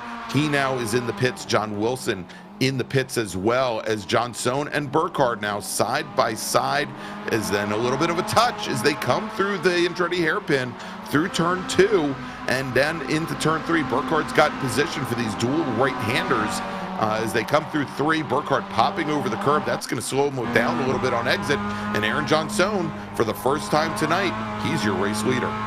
Yeah, and I wonder if John Sohn's real-life experience in the Mazdas is starting to creep up, and maybe he's starting to get to feel the tires a little bit and how they're feeling, and he might just check out, because that last lap he was about 3/10 faster. I'm not sure if it was because of the draft as much as it was just him. He was attacking Burkhardt a lot, especially in the corkscrew and in this corner right here. I mean, we'll see what happens, but I think it's going to be a challenge for Burkhardt to get right back by him. Well, we'll see here as John Sohn definitely got a better drive out of turn 6 and up the Ray Hall straight towards the corkscrew, and you can see right there the braking and what is required to get these cars woed down up at the top of the corkscrew. The rear end moves around a lot, the front end moves around a lot. There's a lot of steering correction dialed in, but then they go back to just this nice smooth running through that heavily apex turn number 10 and then under braking into turn 12. And I think, Jack, at least in looking at this lap, that it was probably more attributed just to the draft than anything else, as Burkhardt now gets a good run out of the final corner, and he comes underneath John Sohn. John Sohn's going to try and open up the Andretti hairpin to try to come underneath the number 40 machine, but Burkhardt keeps the car to the inside, defends very well, and retakes the lead. Yeah, it looked like John Sohn got in the sand just a little bit out of the last corner, getting on the straightaway, and Burkhardt was able to just carry the momentum that he had and get right back by him. So null and void everything I just said. He's going to have to get right back by Burkhardt again, which I don't know. I don't know what's going to happen. I'm not going to talk about these guys individually, because every time I do, an incident happens. So that's the announcer's curse. I'll take the load off of you on that one, as both Caleb Patry and Beans Forster have now caught up to Giancarlo Schooler. Well, why don't we throw Murphy Nichols into the conversation as well in that white number 5 machine. He's a little bit further off the back of those 3 drivers, but you know, Schooler, who is kind of on an island all by himself in the 111 machine, now he's got some drafting partners. If these drivers, and we saw what they were doing during the Spec Racer Ford race from the drop of the green flag, but you know, with only about 10 minutes out of this 25-minute race complete, if they know what's good for them, they'll just stay in line. They should be able to draft back up to Burkhardt and John Sohn. As we drop a little bit further back in the field, this is a great little battle that's been going on between Charles Vaccaro and that red and blue number 221 machine, and Brad Gould, who we saw in the Spec Racer Fords. Well, he's here tonight in the MX-5s as well, in that number 97 machine. That is the battle for 8th, with Vaccaro having started 13th, making up 5 positions. Yeah, he's worked his way into the top 10, and he's having a good run tonight. We'll see if he can hold off Gould. That might be a little tough, though. I mean, these guys running about the same lap times, but that draft, just once you separate from the draft, about a second or so ahead of the other guy, it makes it much easier to get away. But getting to that initial second's the toughest part for sure. But I want to give a shout out to Murphy Nichols. We kind of mentioned him earlier, but on lap 1, about turn 4, man was in the sand sideways. So good job on him to recover and just try to calm down and get his race going. And now he's sitting here in P6, and he's only about 3.7 seconds behind the leader. And as we've seen, if you're in this pack, in the lead pack, that's really all that matters. It doesn't really matter where you're at. It just matters that you're in the pack. So good job for him. Yeah, and that's kind of been over the years of, and running wide, that is Caleb Patry getting it wrong at the corkscrew, and I don't think he had an off there. I think he just had issues negotiating the corkscrew, pulled out of the way, and was able to get the car back underway. I mean, the knock against Murphy Nichols, as I've seen him over a number of seasons, is he's an incredibly fast racer. And he pulls off some very good moves, but I think he gets amped up a little bit too much, and he's inconsistent, and it comes to bite him sometimes. And I think if he took a step back and calmed down a little bit, I think he'd probably end up being a much more consistent racer and a faster racer. As we have contact between Burkhardt and Aaron Johnson going into Andretti. Johnson had come underneath the number 40 machine, and I think Burkhardt might have cut down on him, maybe not knowing he was there. Burkhardt's going to give Johnson the position back, but that is going to drop both of these drivers down into 6th and 7th position, respectively. Nice, classy move there from Burkhardt. But they've got a lot of work to pick up. Let's take a look, Jack, and see what happened. Yeah, Burkhardt defends the move just a little bit. He gives him the space, and it just looks like, yeah, Johnson might have came up a little bit. Yeah, and I don't know, and maybe we can see an overhead shot if possible. I think what might have happened is Johnson, this will be a good shot here, as Johnson comes down to the inside. He started to push a little wide, and a lot of that, yeah, I think Burkhardt actually gave him quite a bit of room. Johnson hit the curbing at the first apex of Andretti, and it pushed the car out to the right. And I don't know if there's much that Burkhardt could have done there as they went off. I think they're probably gonna take a look at that after the race, and it'll probably be ruled a racing incident there. But Giancarlo Schooler, he is your new leader here. Here we go, is Schooler, your new leader, with Beans Forster and Murphy Nichols sitting up in third, and Caleb Patry, who had been sitting second in this group just 2 laps ago, had that issue over at the corkscrew. I'm sure he regrets that move now, as we've got the field now coming up, making the run once again to the corkscrew. Let's see what happens here, and you can see Patry taking a little bit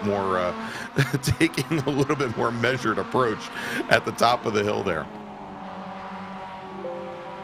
Yeah, and these guys in 5th and 6th, Johnson and Burkhardt, they're not out of it. I mean, they had that really bad, mistake or racing incident, whatever you want to call it, in turn 1. But I mean, they're still maybe 4 seconds back. And they've got a lot of time. They've got over 10 minutes to make up the ground. Right now, they are only about 3 seconds off the back of Caleb Patry. It's not much at all. And those two drivers work together. And third place spinning too. Yep, there you go. Murphy Nichols having an issue, as well as Caleb Patry. Both of those drivers now. Patry off into the pits. Murphy Nichols, I think he's gone and gathered the car back up, but he's lost a lot of ground to Schooler and Forster. That is going to put Nichols, I think, in the crosshairs of Johnson and Burkhardt here soon enough, as those two drivers now coming into turn 11. They are now only about 2.2 seconds back from Murphy Nichols. Yeah, I'm not sure what happened there. Sorry. It didn't look like they were close enough to make contact. I think both of them just might have ran off into the sand, and Patrick couldn't save it like Nichols could. Oh my goodness, that is insane. That is unfortunate too. Those guys were running really fast up front. All right, so we are now watching Schooler and Forster. This is the battle for the lead. Schooler has now led the last 4 laps. Forster looking for the way around. And I think he might be,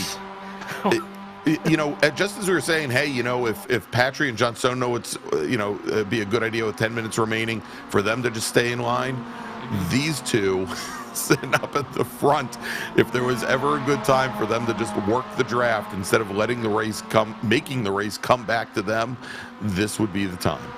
Yeah, I think Beans is just going to try to do what he did last race and take the lead from things that happen that. So somebody tell Schooler you got to keep the car on the track there. As Schooler dropped the right rear wheel coming out of turn 6 on the Rahal, and big death wiggle there, was able to gather things up. But you saw where Beans Forster, who probably could have motored by or motored underneath the 111 car, which would have slowed them both down going through the corkscrew, he decided to hold station and slot in and stay back behind our leader, Giancarlo Schooler, and he's going to do that once again coming out of 11, as both Nichols, Johnson, and now Burkhardt as well starting to close things down on our leaders.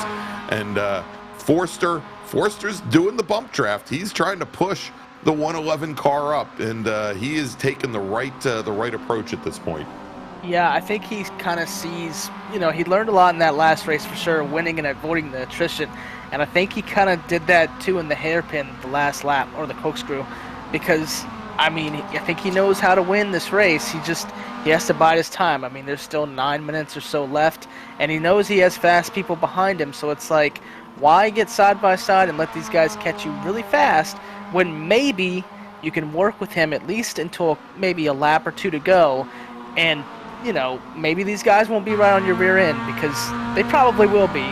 They're setting really fast laps. They're, about a half second to 7/10 faster a lap, so, they should be there. But he knows that this is his best opportunity to win the race. It's not race him now, but race him later. Exactly. So that last time by when Schooler and Forster ran mid-137s, Burkhardt at a 136.9, Aaron Johnson at a 137 flat. So quite a bit faster than our two leaders. Murphy Nichols sitting right in the middle of it all. Nichols having his own trouble. He had another off over at turn 3 the last time by. He keeps turning in really early there, and it is going to end up biting him a little bit harder at some point. Again, I think the kid just needs to settle down a little bit here, as Johnson and Burkhardt now have pulled up right behind the number 5 machine. They're going to use the draft of the number 5. We'll see if they try to push the 5 up a little further, or if they're just going to dispatch with them early. At this point here, Johnson and Burkhardt are still running almost a full second faster than the number 5 machine. Yeah, I think the best thing that Nichols can do is maybe let these guys go and try to, follow him, because his pace isn't quite what everyone else's is. He's a little bit off, so your best opportunity is just follow him the draft and see what happens. But it doesn't seem like he wants to do that, which I understand. As a racer, you don't want to ever really give up spots, but you have to think big picture here. If you want to get this win, you got to let him go, I think. There you go. And so Johnson's going to try to come underneath the number 5 machine, going through turn 5 and up the hill. And this should be good for Johnson coming in here. The problem is he's going to end up throwing away a lot of speed up the hill, and Murphy Nichols, good save by Nichols. Turn 6 and right at the apex, it's not a corner you can go too wide through there. There is that little divot, that little dip right at the apex, but if you're on the outside, there just isn't a lot of grip. And Johnson, he pushed the issue, and there wasn't much that Nichols could do about it. And so with Nichols going wide, Burkhardt now moves ahead as well. That moves Johnson up at the 3rd, Burkhardt up in the 4th. Yeah, and as I had just mentioned before, I don't know if racing him right there was the best idea, but that's what he chose to do, and we'll see if he can stick on him. But it's going to be interesting now with about 6.5 to go, minutes that is, if Johnson and Burkhardt can catch these top 2. It's going to be interesting, because I think on pure pace they're about a half second faster, but I'm not sure unless these two up front start to get side by side, I'm not sure if they can catch them. But if these two at all get side by side, they will be there almost immediately. Well, we've got 5 minutes remaining on the clock in this 25-minute race for the Season 8 runoffs, the virtual runoffs for the Ray Esports Racing League. And it looks like we might have lost Murphy Nichols. And where did we lose him? It was at turn 3. And Nichols there, he gets the car back underway, and Nichols, we'll see, he's getting awfully close. Jack, when you were interviewing the folks at the end of the Spec Racer Ford race here, let's take a look and see what happened with Murphy Nichols.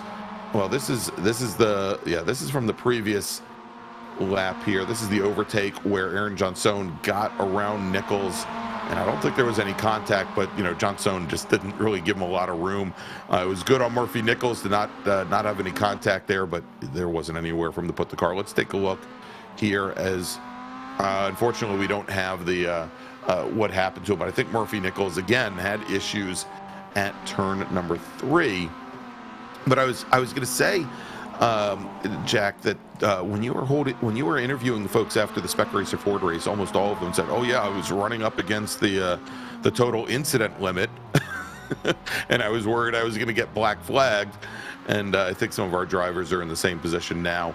And I think as Murphy Nichols brings his car down the pit lane, I think that's exactly what the story is with Murphy Nichols. I think he may have run into that incident limit and gotten a drive-through penalty, which is unfortunate.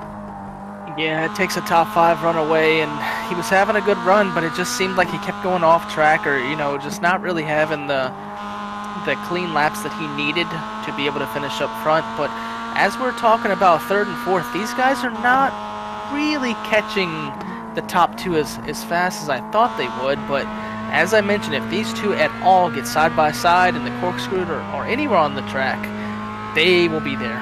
So it'll be interesting to see how Beans, I think he's a pretty smart guy. I don't think he's just going to go up there and start racing him before it's time to. So did I mention, besides Beans winning the Season 7 championship in Spec Racer Ford, winning it, we ran some Formula cars last year. He won the Formula Car Series, and he was also our MX-5 champion last year as well. So, needless to say, Beans Forster, he's got a head on him, and he's very savvy behind the wheel here. And I think he knows what he's doing with Schooler, and he is going to wait, as we now have, when our drivers pass the line, we're going to have a little bit more than 2 minutes remaining. So we should have, I think, probably 2 more laps to go here. And indeed, with Forster just kind of sitting back behind the 111 car, they have been keeping good pace when you consider what Jenson and Burkhardt are running. All 4 cars have been running almost identical lap times. That last time, Jenson and Burkhardt ended up picking up about 0.3 of a second. But, with only 2 laps to go, they're going to need a lot more than that, I think, as you watch them all come out of 3 going into 4. Yeah, Forrester's, I don't know how he's being so patient. I don't know if I could do it, getting right up to the rear end on the front stretch and not pulling out the pass. He knows, like you said, he's won a bunch of championships. So, he obviously has an idea how to win these things. And it's obviously the best strategy. I'm pretty sure about that. But it'll be interesting. You said we probably have about 2 laps, and we're probably going to be coming to the white flag this time around. And will he make his move on the front stretch, or does he wait? Because I don't think you want to be side by side more than maybe a corner. Well, here we go. Beans Forster, he takes a look to the inside, going into the corkscrew under braking. Called that move off almost immediately, though.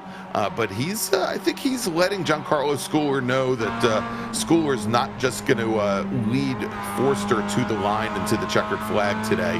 Here as Schooler gets defensive coming out of 10 and into 11, and it is game on here at WeatherTech Raceway as Schooler moves over center of track. He's going to try and force Beans Forster, driver's right, and white flag is in the air. It's the last lap here at WeatherTech Raceway, as looks like Murphy Nichols has served his penalty and he is now on his way out. And there we go. Schooler, Forster, and actually that wasn't, that was actually, I think that might have been Trent Kramer actually coming back out onto the track there. But Johnson and Burkhardt now are about 1.4, 1.5 seconds back, and they're still working together. Forster, he's got about 3/4 of a lap to figure out what he has to do to beat the 111 car. Johnson and Burkhardt now, it's fight on for them. I think they both realize they're not close enough to fight for the win, so they might as well fight for third, as they're now going to go side by side through turn 6. Burkhardt giving Johnson maybe a little bit more room than Johnson gave Murphy Nichols a couple of laps before, as they come up to the corkscrew. Johnson's about half a car length up. Yeah, these two are battling really, really hard for third place, and meanwhile, back to the front. And we'll see. I thought maybe Johnson got a slowdown penalty, but maybe not. Yes, Schooler's holding off Forrester, but it's going to be interesting. Does he dive into the last corner? Forrester's off the track. I don't think he's going to be there. I think Schooler's going to hold him off. Yep, Forrester went wide coming out of turn 10. Ended up losing probably all the momentum that he would have needed to get around the 111 car, and Giancarlo Schooler takes the win in Spec Miata. Beans Forrester finishes second. Morgan Burkhardt, 9/100ths of a second, is the margin between he and Aaron Johnson for third place.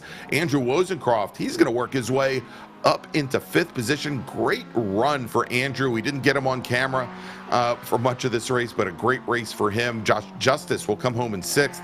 There's Charles Vaccaro, and he's got some battle scars there, Jack, on the right side of that car, that number 221 machine, as he survives the battle, and he is a race veteran here now at Laguna Seca. Charles Vaccaro coming home in seventh.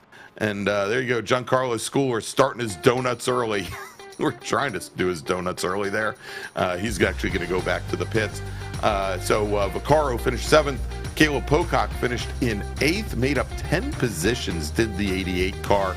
Megan Overstreet, she finishes in ninth. Stephen Blethen picks up 9 positions. He finishes in 10th. All right, so let's see here. And Jack, we have some folks starting to show up in the green room here. Let's see, we've got Giancarlo, we've got Morgan. Let's see. I want to see if Aaron Johnson shows up. We got Giancarlo. Beans Forster comes in.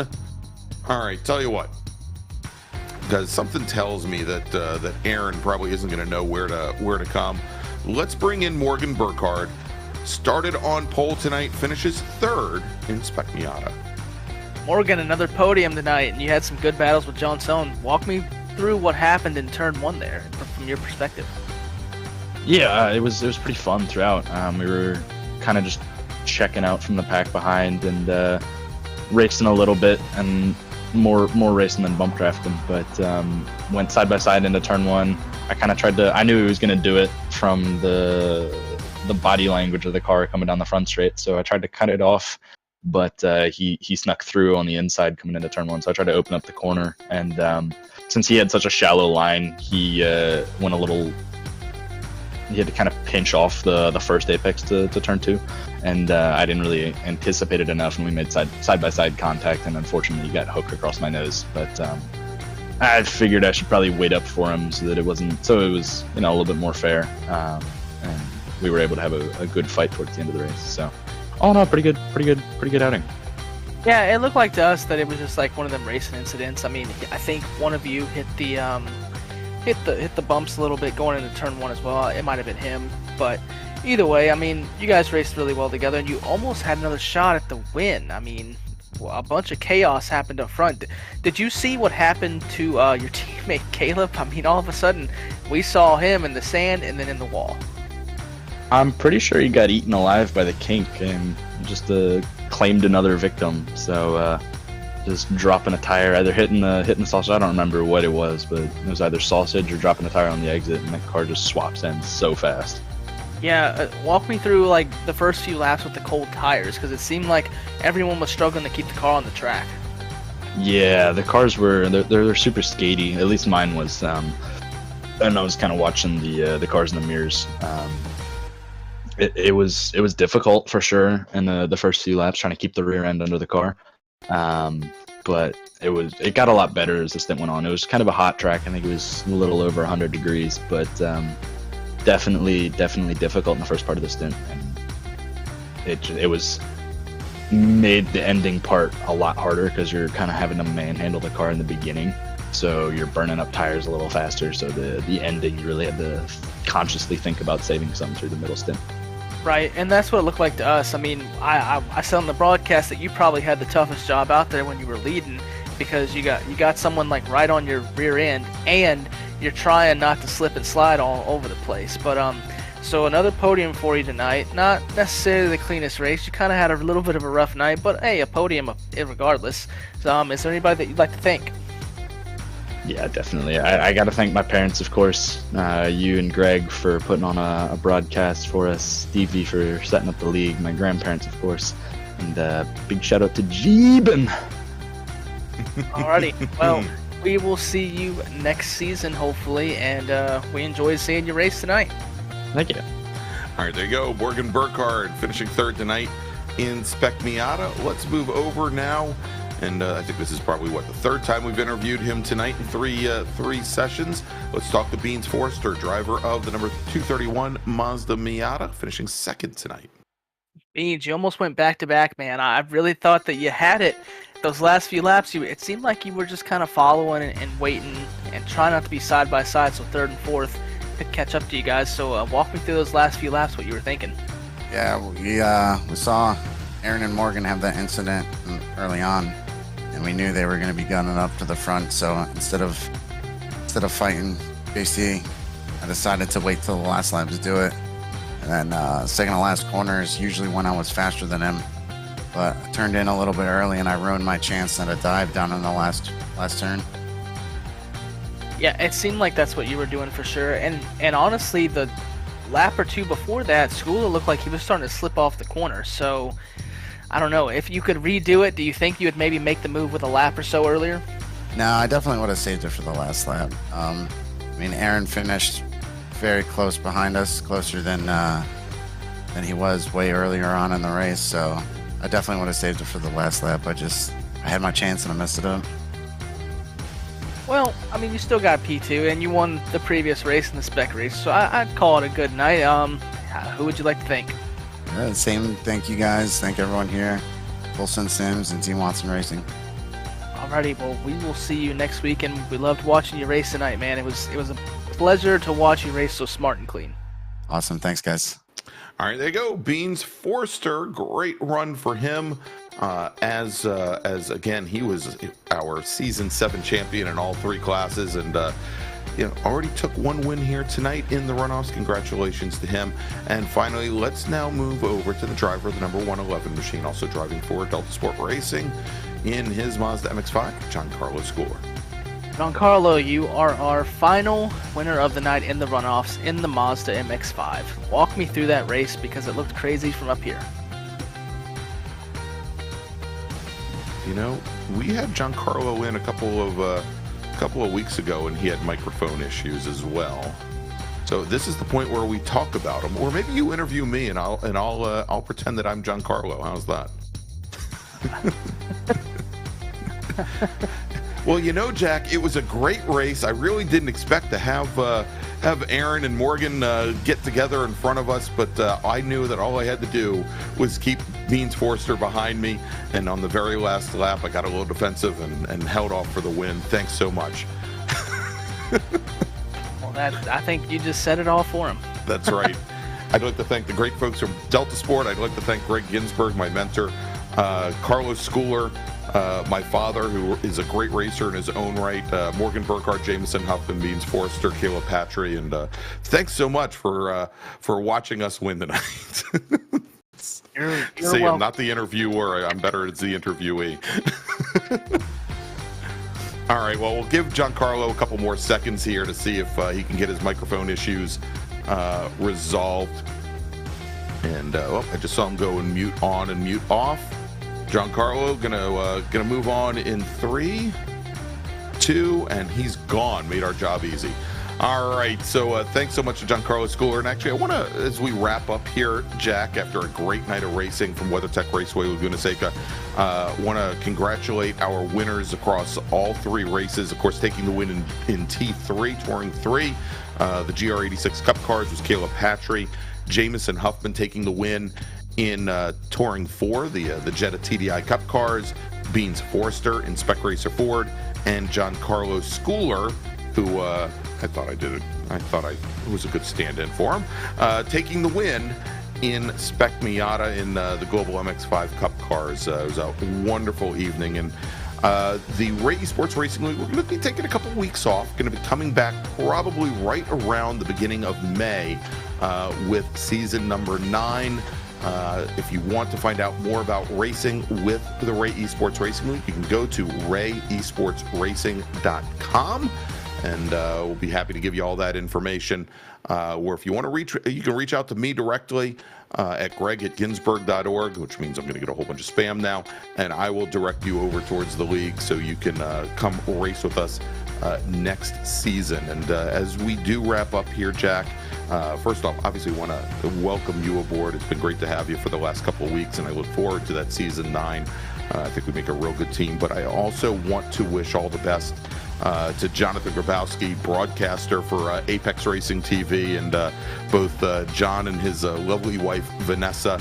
I think they're both already at the hospital. They are awaiting their very first child, due to be delivered either tonight or sometime early tomorrow morning. And of course, John's been an integral part of the Ray Esports Racing broadcasts, both Ray Esports Racing League as well as the Weekend Warriors, for many seasons. And he told me today that he's looking forward to racing the next Morgan Burkhardt or Elvis Rankin to virtual racing glory. And so watch out for a young Grabowski in the years to come. And mazel tov to you and your wife, Jonathan.